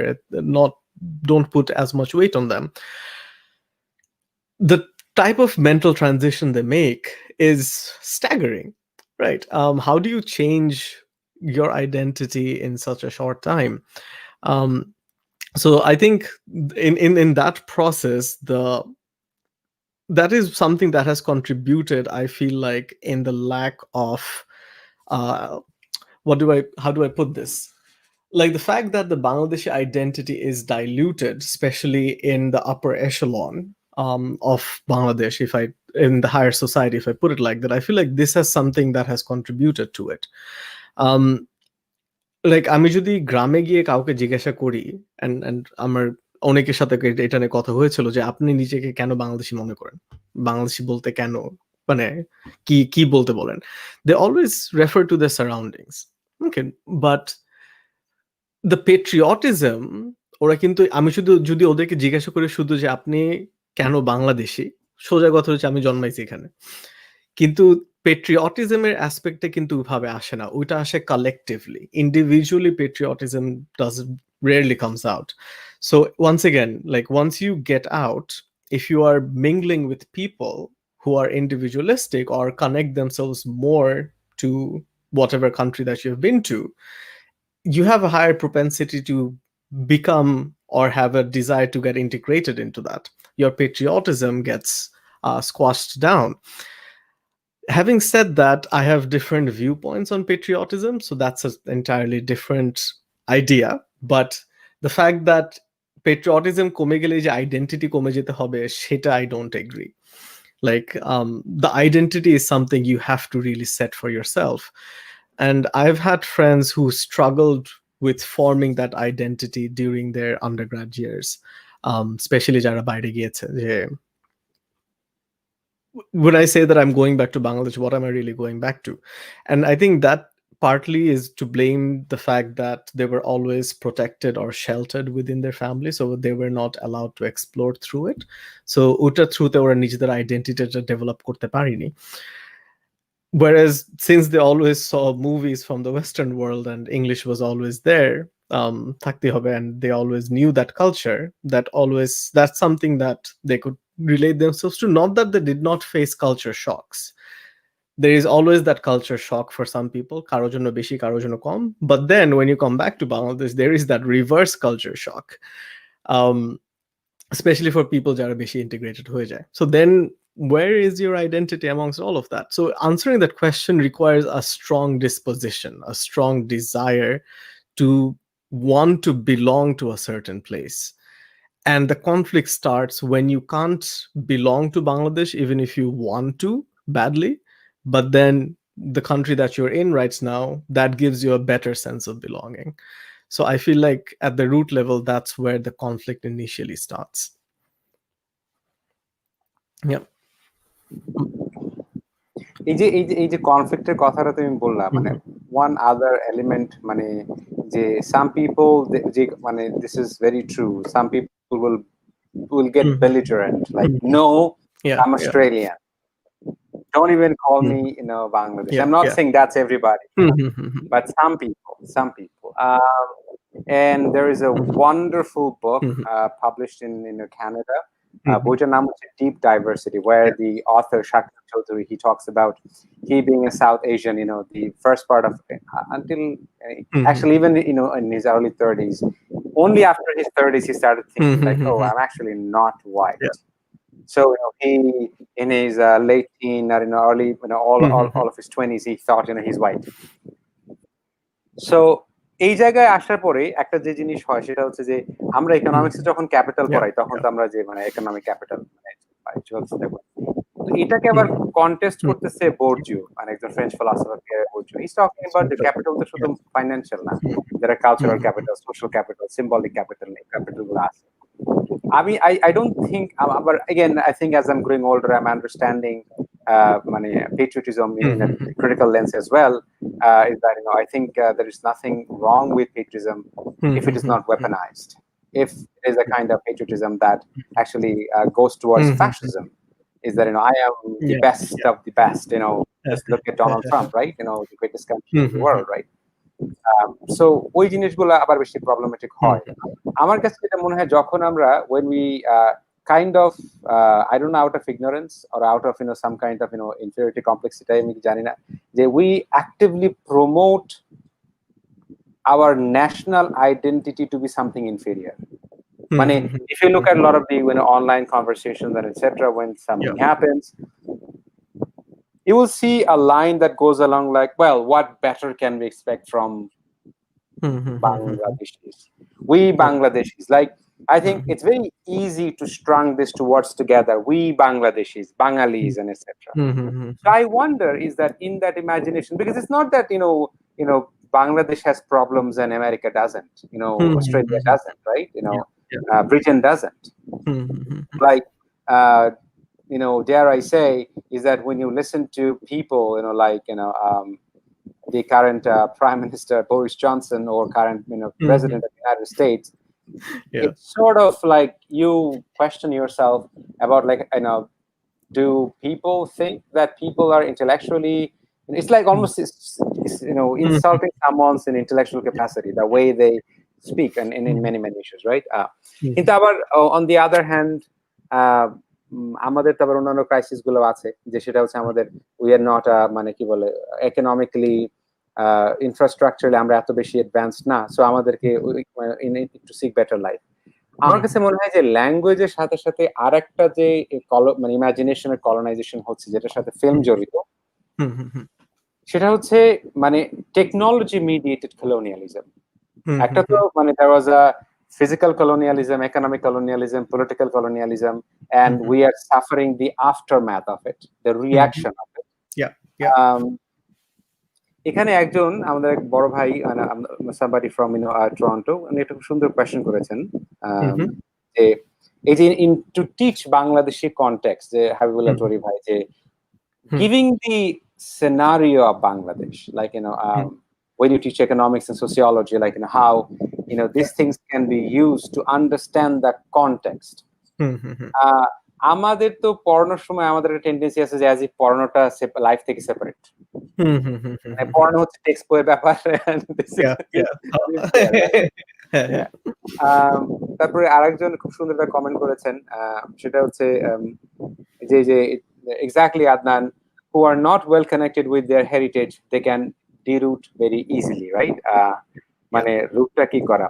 আমার কাছে আরেকটা যেটা মনে হয় যে এটাও possible, at least that's what I feel, and I can only speak about my own subjectivity, is that although I live in Canada, where I am privileged in so many ways, particularly when I want to pursue my academic career, I have a lot of privileges there. But at the same time, in my heart, in my যখনই আমি ক্যানাডাতে, when I see something good about education, about technology, something that can be, the first intuitive feeling of ভিতরে কাজ করে যে man, how can I think about adapting or contextualizing similar technology in the rural areas of Bangladesh, right? So সেই টানটা তো নিশ্চয়ই সেই শেকড় থেকে আসে, এটা তো আমাকে কেউ শেখায় দেয় না, right? যে how do you do that? Question: what kind of roles learners, educators, academic people like you, who had the privilege of traveling in many countries, studying and researching, and also strongly connected to the teaching scene in Bangladesh, or someone like me, what kind of role do you think we can play in order to decolonize learning and expose our young generation to a reality which is critical and more, close to the reality. And not like, oh, Columbus was a hero, he's an ideal person who has killed 98% of the indigenous people, right? Facilitate that. So what kind of roles you and I can play in order to decolonize the imagination of us and other people? Well, first of all, if that's what the conversations are going to be, then I think the first thing that we need to do, honestly, is we have to move out from the very traditional orthodox teaching methods that we use, especially in Bangladesh. I think that's very important. Now, one of the biggest problems that I feel like is when we teach something in Bangladesh, and that's something that I felt when I was teaching economics, is that we have to adhere to a certain set of curriculum, যে এইসব জিনিসগুলো ওদের জানতেই হবে। Okay, fine, because ওরা এসব না জানলে they won't be able to progress to the higher courses or go for masters. I understand that, but then there are those application based questions. Why don't you use Bangladeshi examples in those application based questions? আমরা যখন খুবই simply যখন আমরা demand supply curve ওদেরকে বুঝাই and show how it's derived, use Bangladeshi examples. Don't use external examples. Don't stick to the typical কয়টা apple কয়টা কি মানে দরকার নেই তো কয়টা pizza and all of that. So move out of that, and be innovative in terms of how you're teaching. Promote, let the students question a lot. And I always, one of the things that I have been able to do a few times in Bangladesh is have seminar based classes. So in terms of they study the study the content before lecture content before coming to class, and the classes are simply discussion based where the students end up leading the conversations and I am a student in that class. So those are the type of seminar classes that I really enjoyed, and I was really fascinated that my students back in Bangladesh could do those, have those presentations, guide those discussions so beautifully. And one of the advantages of doing that is the moment I move away from that faculty seat and a student goes there, other students automatically feel comfortable saying a lot of things they wouldn't be able to say had I been sitting there. So that's how a lot of their diverse mindset starts coming out as well. And I think that really helps in the decolonizing aspect of it. They don't, it's kind of like a subtle boundary has been lifted. I don't have to think in terms of a typical textbook or just economics mindset. I can bring in other disciplines in the discussions as well. And I think that's very important. Interdisciplinary conversations are very important. Like it's not like one of the problems is that we always tend to coop things up into little boxes. Life is not little boxes, it's everything together. So you cannot separate economics, sociology, anthropology. I feel like they all belong together. In the same manner, it's also important to be able to acknowledge and read from different thoughts and patterns. So one of the things that I always tell my students is when you're reading a textbook, that textbook is not God. It's not your religious textbook. Whatever is written, whoever wrote it can be disproved and can be wrong. You don't have to believe in any of this. If you can come up with your opinion that you don't believe it, come up with a thought process and a reasoning why you don't believe it. That thought process that you develop will be far more important than actually knowing this thing. So those critical thinking aspects, that's very important, because once you start thinking of things critically, that's when you can start understanding, okay, what are my colonial imbuements inside of me? Okay, so why am I doing this the way that I am doing it? So that is rapidly important. Second thing, and that's a point that you raised earlier on, role models. While growing up, we all need and want role models.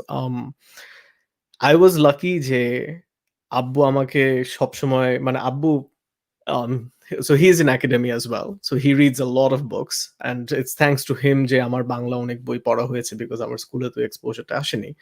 But at the same time, he was the person that also introduced me to Satyajit Ray and a lot of other people from there, right? So when that happened, I automatically, so in when I started filmmaking, my role models were not only Western role models, but there was Satyajit Ray, who I looked up to a lot in terms of his approach to filmmaking, his thought process, and all of that. Where are those role models in our sphere? Who are they? Who do our kids look up to growing up? It's very simple. Yet at the same time, there is a lacking in certain fields on that. So we need to be able to identify and connect our kids to those people as well. Because if you don't start thinking critically, yeah, the brain drain that's happening right now in Bangladesh, they will probably accelerate a lot more. And I think that's something that needs to be addressed quite a bit. Economics ক্ষেত্রে মানে if we talk about economics, so I think you and I will be able to look into it. Is think about two economics book. One is Jeffrey Sachs, End of Poverty, and then you have uh, Esther DeFlo, and obviously it's like Okay. poor economics. Is that basically how do you understand something from based on now? I personally find, and I use this word a lot, is that basically the word authority comes from the word, is connected to the word author. Is that you write with that kind of authority, right? So I think if we try to understand that, who has taught us to understand us, right? A lot of the people who don't understand us is giving us the tool to understand us. People who essentially don't have an understanding. One of the articles that I think any Bangladeshi graduate student or postgraduate student they should read is that can the subaltern speak? Gayatri Chakraborty Spivak. Is that it's not that we cannot speak; they're not ready to listen to us, right? To Shekhetre, the resistance is important. Resistance, because we have to look at it, for what it is. Education has essentially been a tool of colonization, and of all kinds of colonization, one of the most pernicious kind of colonialism is psychic colonization. একটু আগে যখন তোমাকে বললাম যে in terms of কলোনাইজেশনের ক্ষেত্রে যেটা হচ্ছে যে একটা হচ্ছে যে in terms of like who are teaching, একটা তো এডুকেশনের কথা বললাম, আরেকটা টেকনোলজির কথা বললাম, তুমি একটা পয়েন্ট নিয়ে আসছো role model, that is incredibly important. আমি আমার স্টুডেন্টদেরকে বলি যে pick any book of Einstein and go to the appendix, যে for example if you think about Einstein's photoelectricity for what he got his Nobel Prize, you go in the end and you find out this 4-letter BOSE, Bose. So it was, the head of the physics department of Dhaka University, his mathematical contribution that Bose-Einstein statistics has actually, been developed. That was such a brilliant mathematician and physicist. Based on his work, 7 Nobel Prizes have been awarded. But our kids don't know about both. Our kids. I was talking to a scholar the other day, Dr. Elaine McElrath. She has researched. She has been doing research in Al-Andalus, means Spain, which was like Cordoba and all of that. The time where the European Renaissance was going on. So when before the European Renaissance, the Renaissance that happened in Al-Andalus in Cordoba, denied. Basically, it's a total dispossession and denial of their knowledge. So she and I were having a good laugh, is that the Europeans learned how to shower from the, by the way, I'm not giving it a religious tag. Okay. It is, people from Al-Andalus. But when it comes to Islamophobia, when it comes to labeling them in broad stroke, is that if you are Muslim, if you have a Muslim name and all of that, right? So the contribution, the contributions in mathematics, had it been not for Al-Khwarizmi, we wouldn't have computer. Algorithm wouldn't happen without that. Had it not been for Indian physicist who got his Nobel Prize, the optical fiber wouldn't happen, right? So our kids don't essentially know Jagadish Chandra Basu or Ramanuja. Our kids don't know.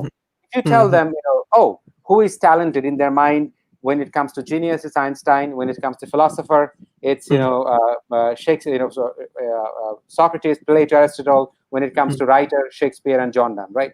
So what happens that we have a shortage, lack of imagery, and এই ক্ষেত্রে যে টেকনোলজির ক্ষেত্রে এটা অনেক বেশি হচ্ছে, সেটা হচ্ছে একটা সময় ছিল যখন পৃথিবীতে data existed.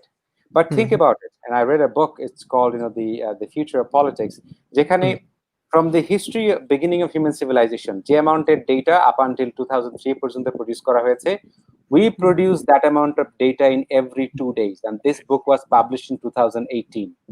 Oh man. This book was published in 2018. Yeah. এখন কথা হচ্ছে, we are living in a time that is so mediated by technology. Show me one areas of the global digital economy that is not getting digitized.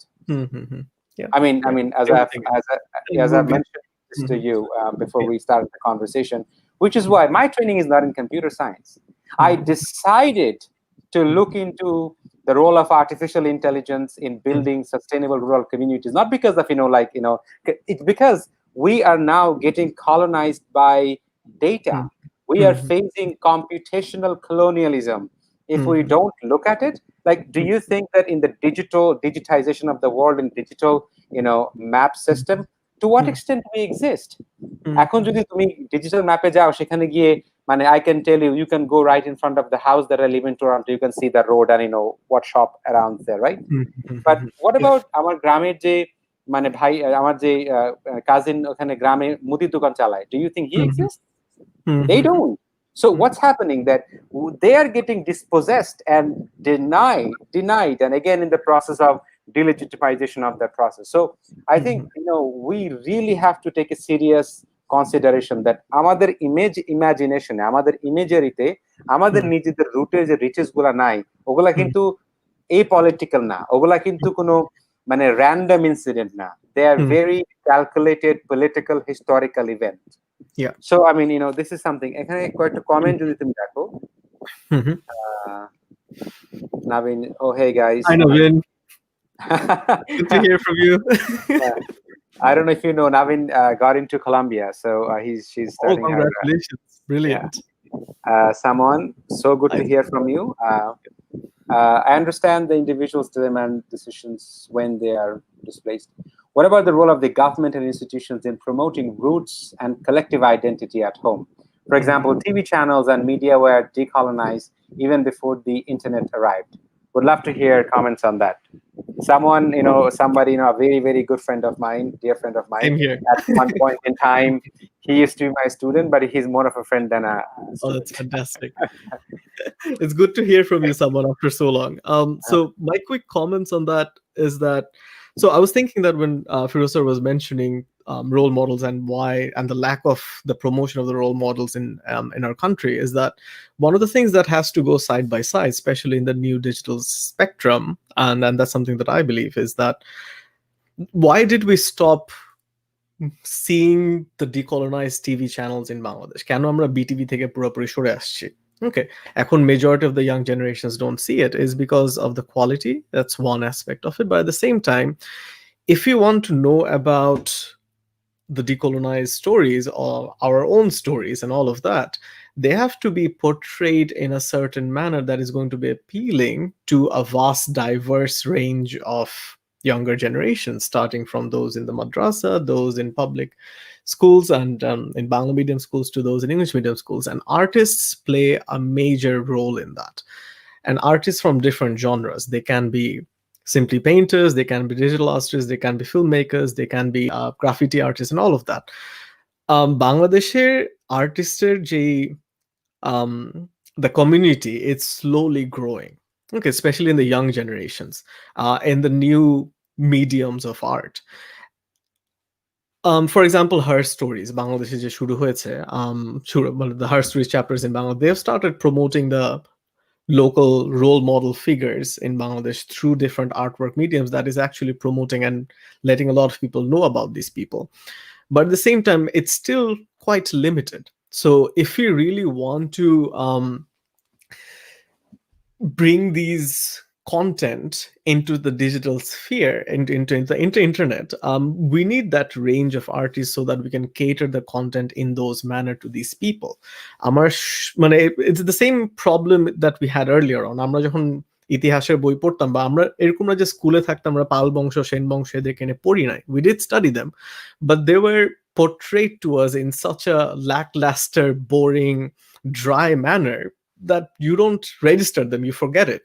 But at the same time, when you talk about, for example, like A Beautiful Mind, the movie, right? So you're talking about John Nash there. It's brilliant, right? And you're automatically attached to the human aspects, to the emotions that are catered through that medium of storytelling. So the artists যত mature করবে in our country, we will be able to tell the stories of our role models much better. And I believe that will be when a large population of our generation will be able to connect to them better. Ramanujan's name came forward. Ramanujan niye oneke ekhon jane simply because of the movie that was made. Before that, a lot of people didn't even know. But then again, he's someone that we should all know about, right? So things like that. So everything has to move in tandem. আমরা যদি মনে করি যে আমাদের decolonization হবে without promoting our own set of artists or philosophers or scientists, it's not going to happen. It's has to happen together. So definitely the government and institutions have major roles to play, but they have to start thinking like that as well. Thank you. That was a brilliant question, someone. হ্যাঁ, সামানের সাথে মানে অনেকদিন পর পর কথা হয়, but I get to learn a lot from him. He's amazing.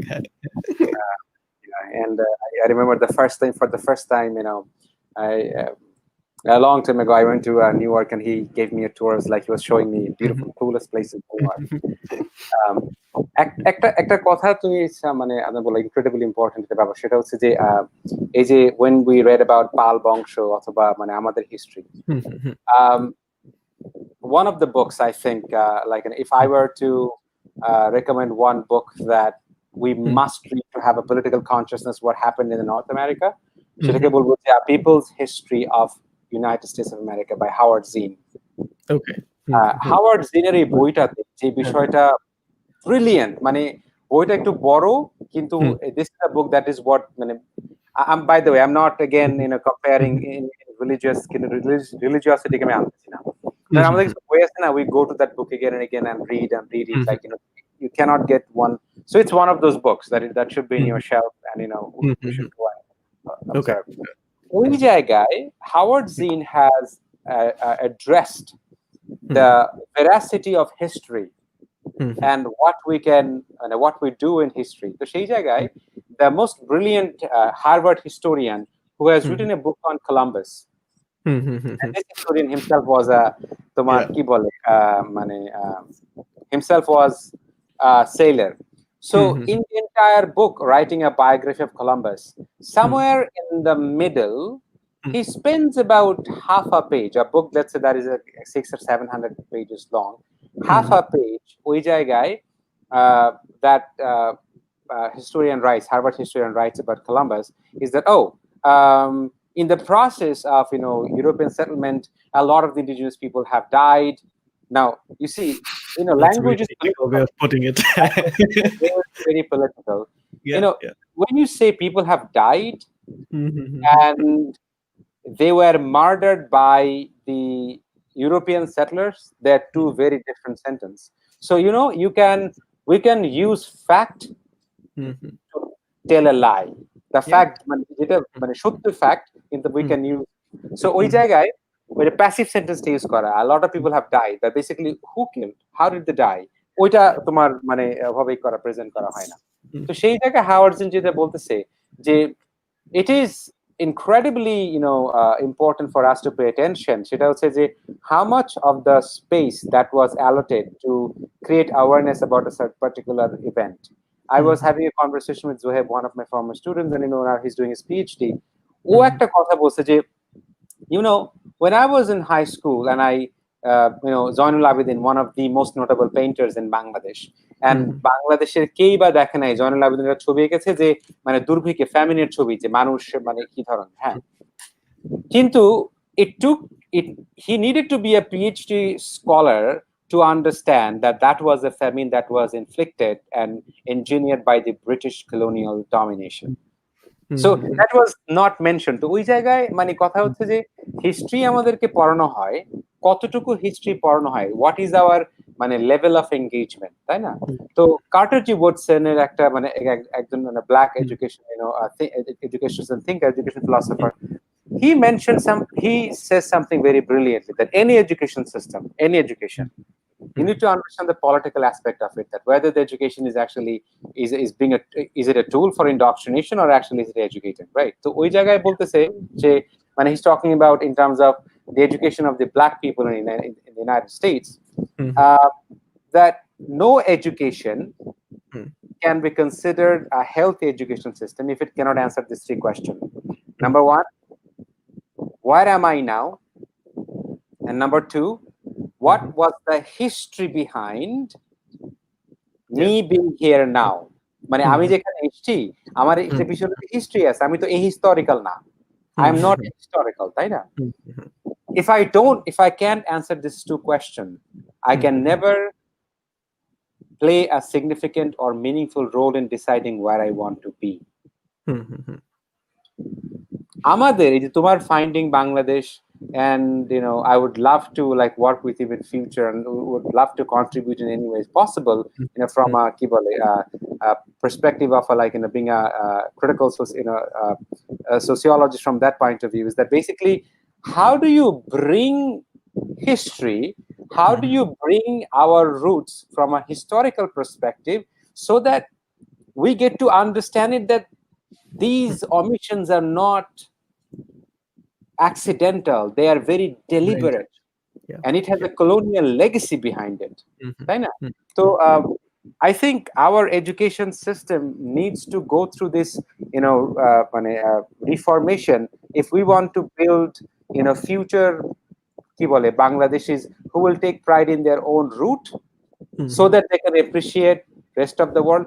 Rabindranath কিন্তু কখনোই এমন মানুষ তৈরি করতে চায় নাই যে যারা শুধুমাত্র বাংলাদেশি থাকবে, মানে বাংলায় থাকবে। He was a true globalist. He wanted to create global citizens, and that's what he has written in his education. Kintu I cannot be a global citizen if I don't know my own roots. How do you see it?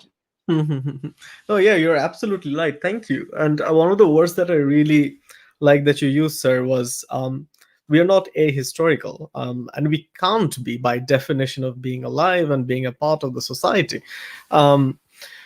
But at the same time, there is a general lack of interest in history that I find, at least in Bangladesh, and that's something that always made me sad. But I feel like that's also something that comes with age as students grow older. So that aspect is there. But if you cannot identify all the factors, all the historical factors that got put together to be able to create that particular education system for you, and what you're learning and how you're learning and what was omitted and what was intentionally not included in the syllabus, education is basically a tool that can be used for war. It's the mobilization of your psyche, as you mentioned. It's a mobilization of your mentality. Sadly, education spheres are not apolitical either. They're very politicized. So then the question is, history and politics, they go hand in hand. It's always the winners and the people in power who write the history and who write the education books. And I see that happening in the list of, so we run this school আমাদের গ্রামের বাড়িতে, ব্রাহ্মণবাড়িয়া খাকচাইল গ্রামে. So ওটার সুবাদে I get access to the textbooks for each class every year, and the textbooks have been evolving to the point where আমাদের grammar schooler, the textbooks have become very politicized. And I can, when I go through them, I can point out even through the examples that are used in while teaching them mathematics. Okay, so অথবা simple গণিত শেখানোর সময় বা বাংলা শেখানোর সময় যেসব উদাহরণগুলো আসে, ওগুলাও যে কতটুকু politicized হয়ে গেছে very subtle ভাবে, but it's still there. And so that's very scary to me. Like, these are the books that everyone around Bangladesh is learning and growing up with. You are teaching them not where things are coming from, but you're teaching them things in a manner so that they get influenced to be thinking in a certain pattern. And so then the question is, when do you get to a stage to be able to make radical transformations on that level? আমাদের যে প্রবলেমটা হচ্ছে, and I see one of the questions that যেটা Basak Apu put করেছে, that you're a part of the privileged class, but what about the common people? And this is a very important question. Like, no matter how much we speak from where we are right now, until we are able to penetrate the system to the point যে সোজা কথায় political স্ফিয়ারের বাইরে বসে আমি কখনো political decisions change করতে পারবো না। So if I really want to make those changes to the education system in my country, I need to be able to enter that arena. And I won't be able to make those changes sitting at a university lecturer level. So it has to be done by people who appreciate and realize it. Maybe UGC chairman, something that is a very political position by itself, but at the same time, the education ministry. So because all these changes come from there, right? So and I think Bangladesh is at a point right now where throughout the country, well, primary education is almost universal, but at the same time the quality is not, and World Bank has been taking initiatives to focus on increasing the quality there. Kintu when we mention quality, we mention আমরা কি ঠিক মতন অঙ্কটা করতে পারছি, আমরা কি ঠিক মতন সব গ্রামার বলতে পারতেছি, আমাদের ইংরেজির কি অবস্থা। আর obviously I won't comment on the exam system, that's a whole different debate, but no one is questioning the content, and that makes me sad. Like, বাচ্চারা ক্লাস 10 পর্যন্ত পড়তেছে government supplied books, which is brilliant, government is supplying it, but the government has an agenda in supplying it as well. So until that debate and the conversation on these books, কি কি content বসানো হচ্ছে ওই বইগুলোর ভিতরে, and ওগুলা শুরু করা হয়, I don't see how আপনি যেটা বললেন in terms of understanding the historical roots, a transformation towards that context can happen, or even that thought process can develop. So that is something that I feel like it's very important, and a transition যেটা বাংলাদেশে হওয়াটা খুবই দরকার। I don't know কবে হবে, but we need to make that happen at some point. Yeah. এই জায়গায় একটা একটা আশার কথা বলি আল্লাহ, সেটা হচ্ছে আমার যে প্রফেসর প্রায় এই কথা, মানে বেসিক্যালি আমি ওনার কাছে শিখেছি, professor Hans Kottmeier. He is not only an academic, he is a very somebody who is an informed activist. So he is an academic activist. He understands, before going into academia, সে প্রায় 30 বছর রাস্তায় রাস্তায় কাজ করছে to understand the rights of the কি বলে black people, indigenous people in United States, Canada কাজ করছে, আবার এখন আবার কাজ করতেছে আমেরিকাতে। উনি একটা, সেটা হচ্ছে যে you and I, we both know the nature of capitalism a little bit, is that basically the co-option of capitalism of any system. Like for instance, আমরা প্রায় যে জিনিসটা we don't take into consideration, সেটা হচ্ছে capitalism is not a thing, it's a relationship. A relationship of different groups of people, but the relationship is based on inequality for extracting surplus. I need hierarchy, I need inequality if I have to extract surplus, তাই না? কিন্তু ওই inequality করার জন্য, in order to actually embody that inequality, ওই inequality কে enshrine করার জন্য যতগুলো apparatus has been incredibly successful. The number one apparatus that has been most successful is racism. Colonialism was predicated on racism. That one groups of people, they are superior than all of that. Now, এই ব্যাপারে one of the remarkable scholars is Ngugi Thiong'o. Ngugi, in his book in 1984, he wrote a book, it's called Decolonizing Mind. This man has studied in British education system, a very prolific scholar, brilliant writer. At one point, and he paid a lot of price, and he paid dearly, for his existence. I must say that. যে সিস্টেমের ভেতর দিয়ে তুমিও যাচ্ছ, আমিও যাচ্ছি, and you and I are integral part of the system, সেটা হচ্ছে এডুকেশন একাডেমিয়া। তো ইঙ্গুটি what he is saying uh, যে in order to ওই যে অড্রি লর্ডের যে বই আছে যে masters tool will not undo the masters house. Yep. তো এখন কথা হচ্ছে যে if we want to decolonize our imagination, decolonizing knowledge and education is a must. There is not a bypass because Yeah. we are what we know, and education is the apparatus through which we know, predominantly. So what Thionga is arguing is that we, up until now, are going through colonial academic system where we want the colonial education institutions to recognize our talent. That whether money, like I will also will be able to, and not that I care about it, frankly speaking, is that after my PhD I will have a doctorate before in front of my name, right? But if you look at it, it's hierarchical. Yeah. It is hierarchical. তো capitalism তো inequality ছাড়া operate করতে পারে না, capitalism তো hierarchy ছাড়া operate করতে পারে না, and that is fundamentally colonial. So in order to decolonize our mind,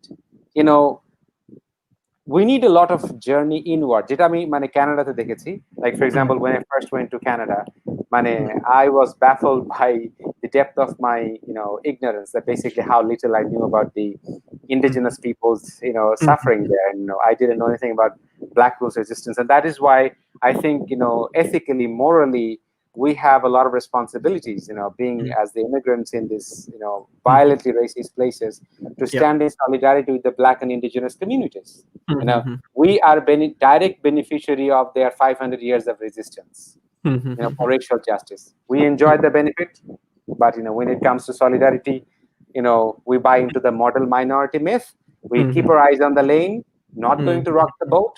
I'm not going to challenge the white man. Let me be happy in my boat, right? So, but I mean, in solidarity, if we don't stand, তো সেই জায়গাতে মানে একটা জায়গা আছে যেটার কথা বলতেছিলাম, my professor has taught me and I see it, সেটা হচ্ছে ক্যাপিটালিজম কোন একটা জিনিসকে কোঅপ্ট করার আগে সেটার আন্ডারলাইং লজিক সিস্টেমটা বুঝে নেয়, লজিক সিস্টেমটা, যে আচ্ছা ঠিক আছে, এই একটা রেজিস্ট্যান্স হচ্ছে against capitalism, let me make them dependent on me. Let's say I am a কি বলে সোশ্যাল মুভমেন্ট, বাট আমার এই সোশ্যাল মুভমেন্টটা যদি ফাইন্যান্সটা কোনো কর্পোরেটের কাছ থেকে না আসে, I cannot actually continue my movement. So it's actually আমি যাদের এগেইনস্ট রেজিস্ট্যান্স ডেভেলপ করার চেষ্টা করতেছি, without their corporate social responsibility funds I cannot continue, right? So এটাকে সোশিওলজিস্টরা বলবে, ক্রিটিক্যাল সোশিওলজিস্টরা, যে predatory philanthropy, right? তো সেই জায়গায় what he says is that liminality বলে একটা কথা আছে, সেটা হচ্ছে space between the spaces, moment between the moments. That is a space which has not yet been defined by capitalist logic system, because capitalism কিন্তু যেটা বললাম relationship, it is in our psyche, it is in our desire. Even in our desire capitalism operates. কিরকম, আমি তোমাকে একটা উদাহরণ দিয়ে বলি, এই উদাহরণটা প্রায় দিই, মানে আমার অডিয়েন্স এক কথা শুনছে, সেটা হচ্ছে যেমন ধরো আমার বাবা, he has never gone to university, গ্রামে থাকে, he's a farmer and all of that, not in university, college educated. My mom has raised 11 children.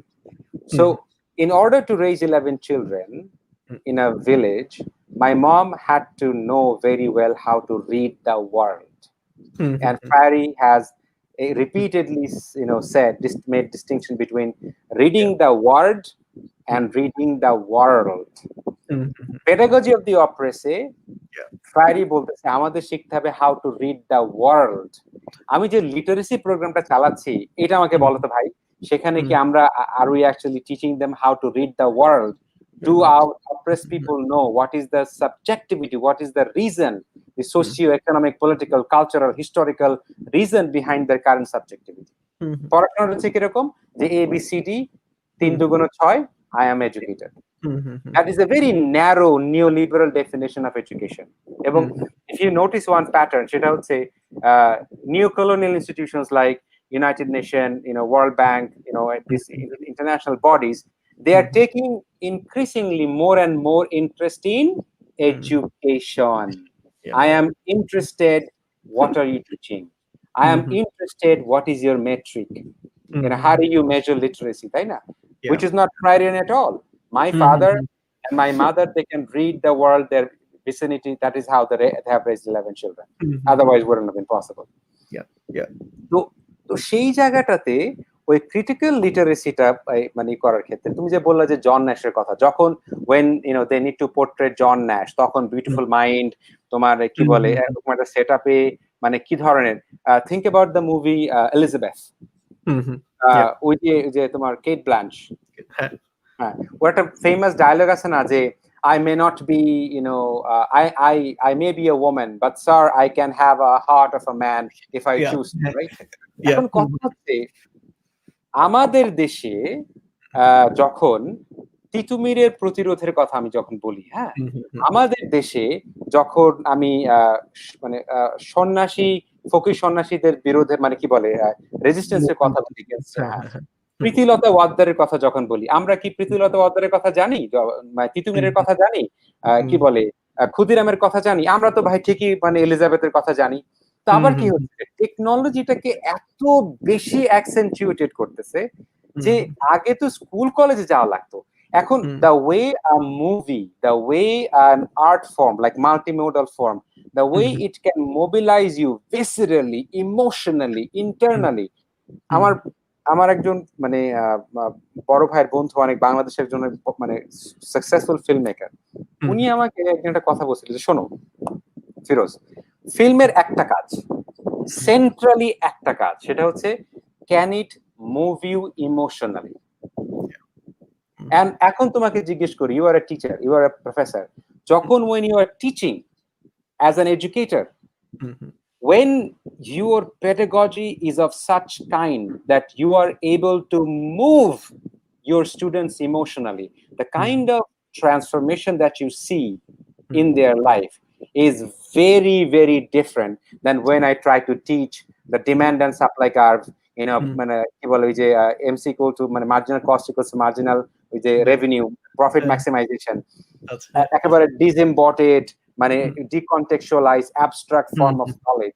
No, no, no, no, no. MC plus MR is not going to make me, critical or think that basically what is happening in my village. What do you say to that, and what can we do about it? I'm sorry, আমি জানি তোমার সময় নিয়ে নিচ্ছি অনেক, No, no, but it's okay.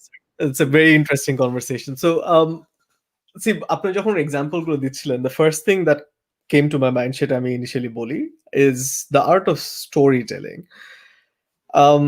It again goes back to local stories.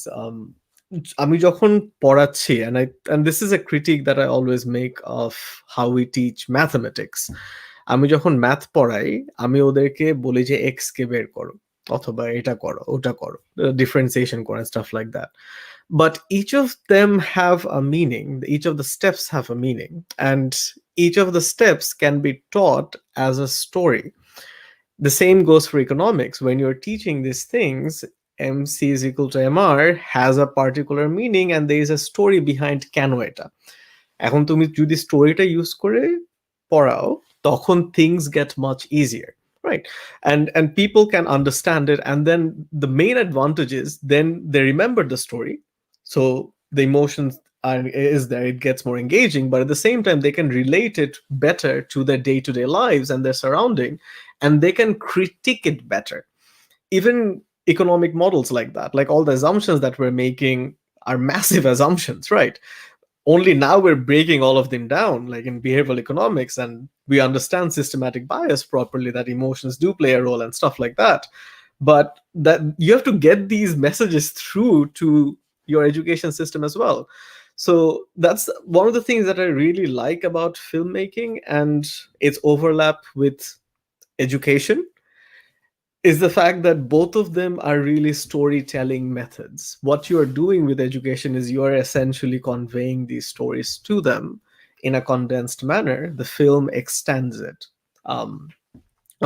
But if we don't bring in that innovativeness in our education system, that problem is going to be there. আমরা কখনোই এডুকেশনকে মনে তাগিদ দিয়ে আগাতে পারবো না, তখন আমাদের স্টুডেন্টসরা will never be able to relate the word to the world.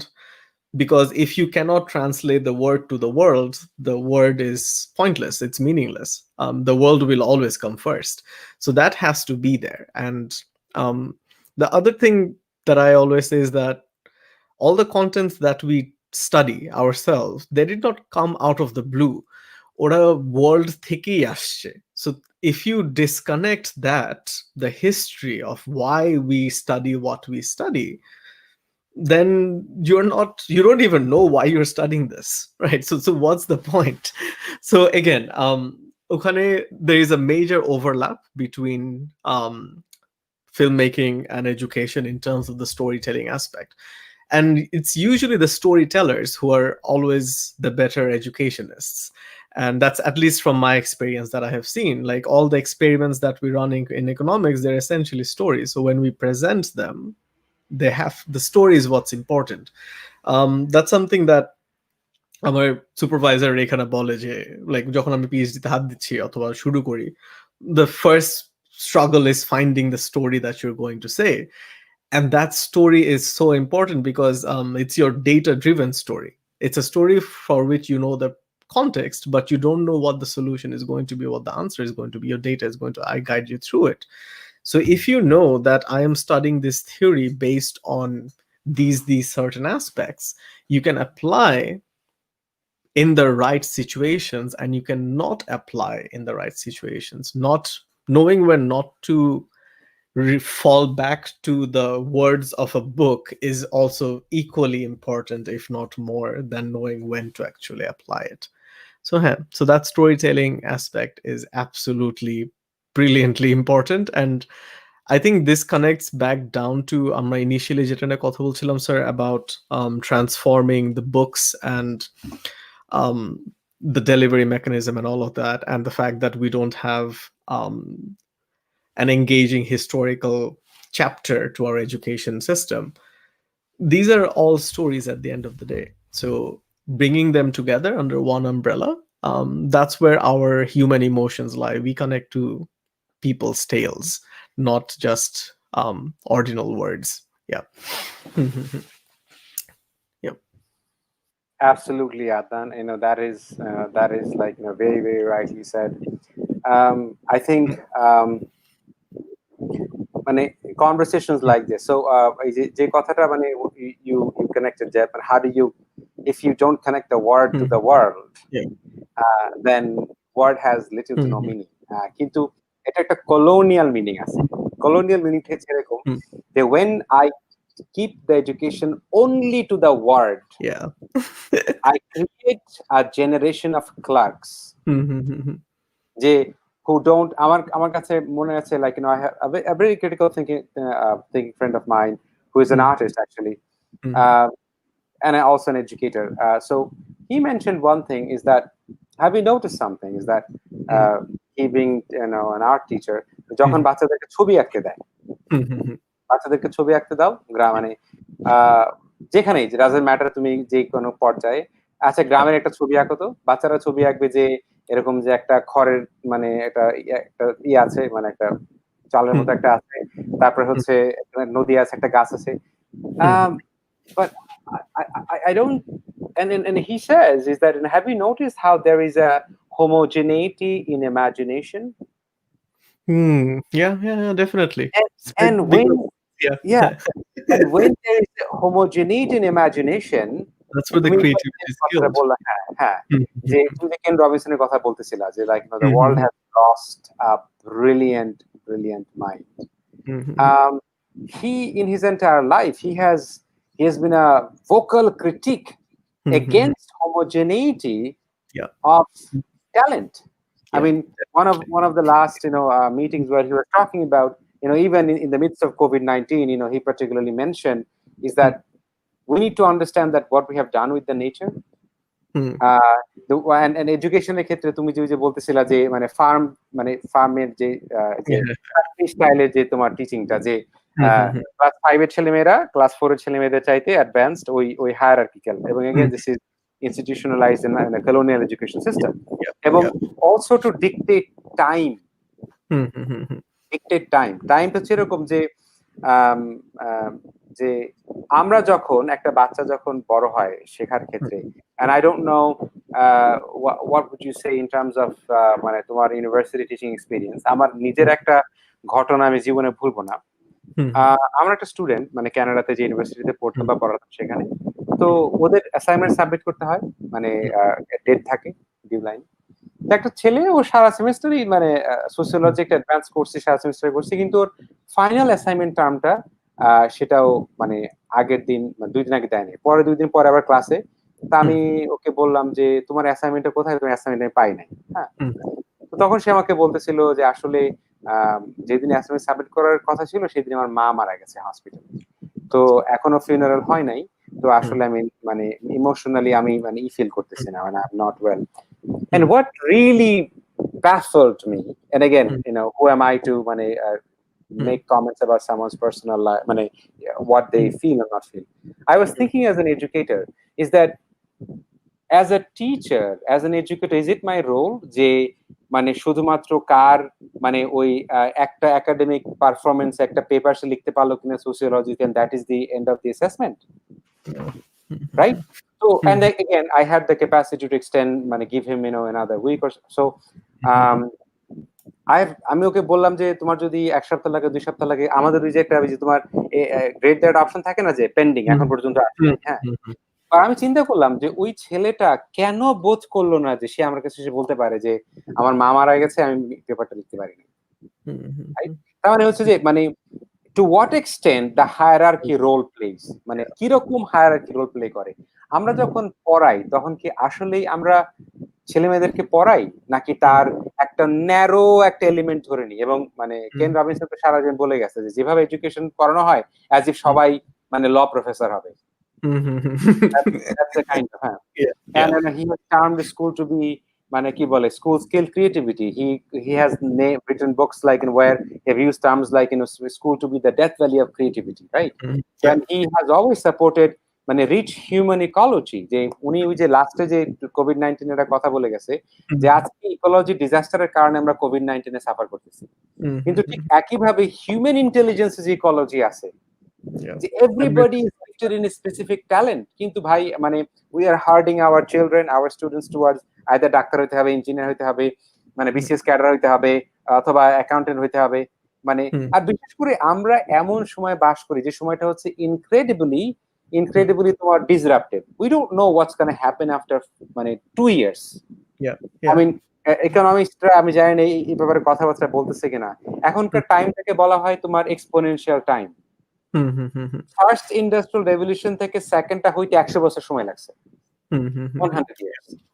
But now in a matter of 3-4 years যেটা হয়, যেটা আগে হইতে সময় লাগতো 100 বছর, এরকম একটা ডিসরাপটিভ একটা টাইমে একটা তো কথা আমি আর তুমি বললামই যে গ্লোবালি ইংরেজি না জানলে, আমার কাছে মনে হয় কি মানে it is important when we talk to students বলা যে it is important why you need to learn English, at the same time why English is the most powerful language, simply because they have been the the speaker of this language have been the most successful oppressor in the world for the past 700 years, plain and simple. মানে এটার কোনো there is no two way about it, মানে there is two way about it. হ্যাঁ, ওই কথাটা বললে কি হয় যে আমার ইংরেজি শেখার ক্ষেত্রে আমি কারো পার্সোনাল অ্যাট্রিবিউট এভাবে অ্যাড করি না যে ওরে বাপরে মানে আদনান ইংরেজি কথা বলতেছে, আমাকে ষষ্ঠাঙ্গ নিচু করে প্রণাম করতে হবে, ওর পায়ের ধুলো নিতে হবে কারণ আদনান ইংরেজি কথা বলতেছে, রাইট? যে কাজী মুথার, হ্যাঁ হ্যাঁ, কাজী মুথার ডেফিনেটলি এটা বুঝানো খুবই ইম্পর্টেন্ট এখন, স্পেশালি বাংলাদেশে, যে জাস্ট বিকজ একজন ভালো ইংরেজি বলতে পারে does not make anyone superior because of that tool. Exactly. এবং ওই যে এই কথাটা যদি স্পষ্ট করে আমরা বলতে শিখি যে ভাই ইংরেজি powerful language because speaker of English language have been the most successful oppressor, মানে মানে মানে কি বলে এক্সটর্শনিস্ট, মানে murderer. Yep. Hello.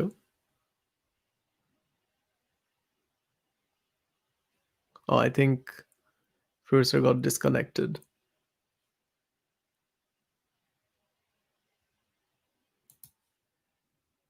I'll wait for him to come back.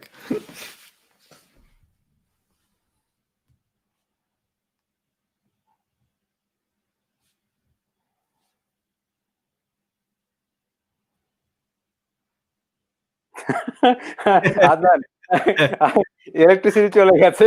So, Wow, okay.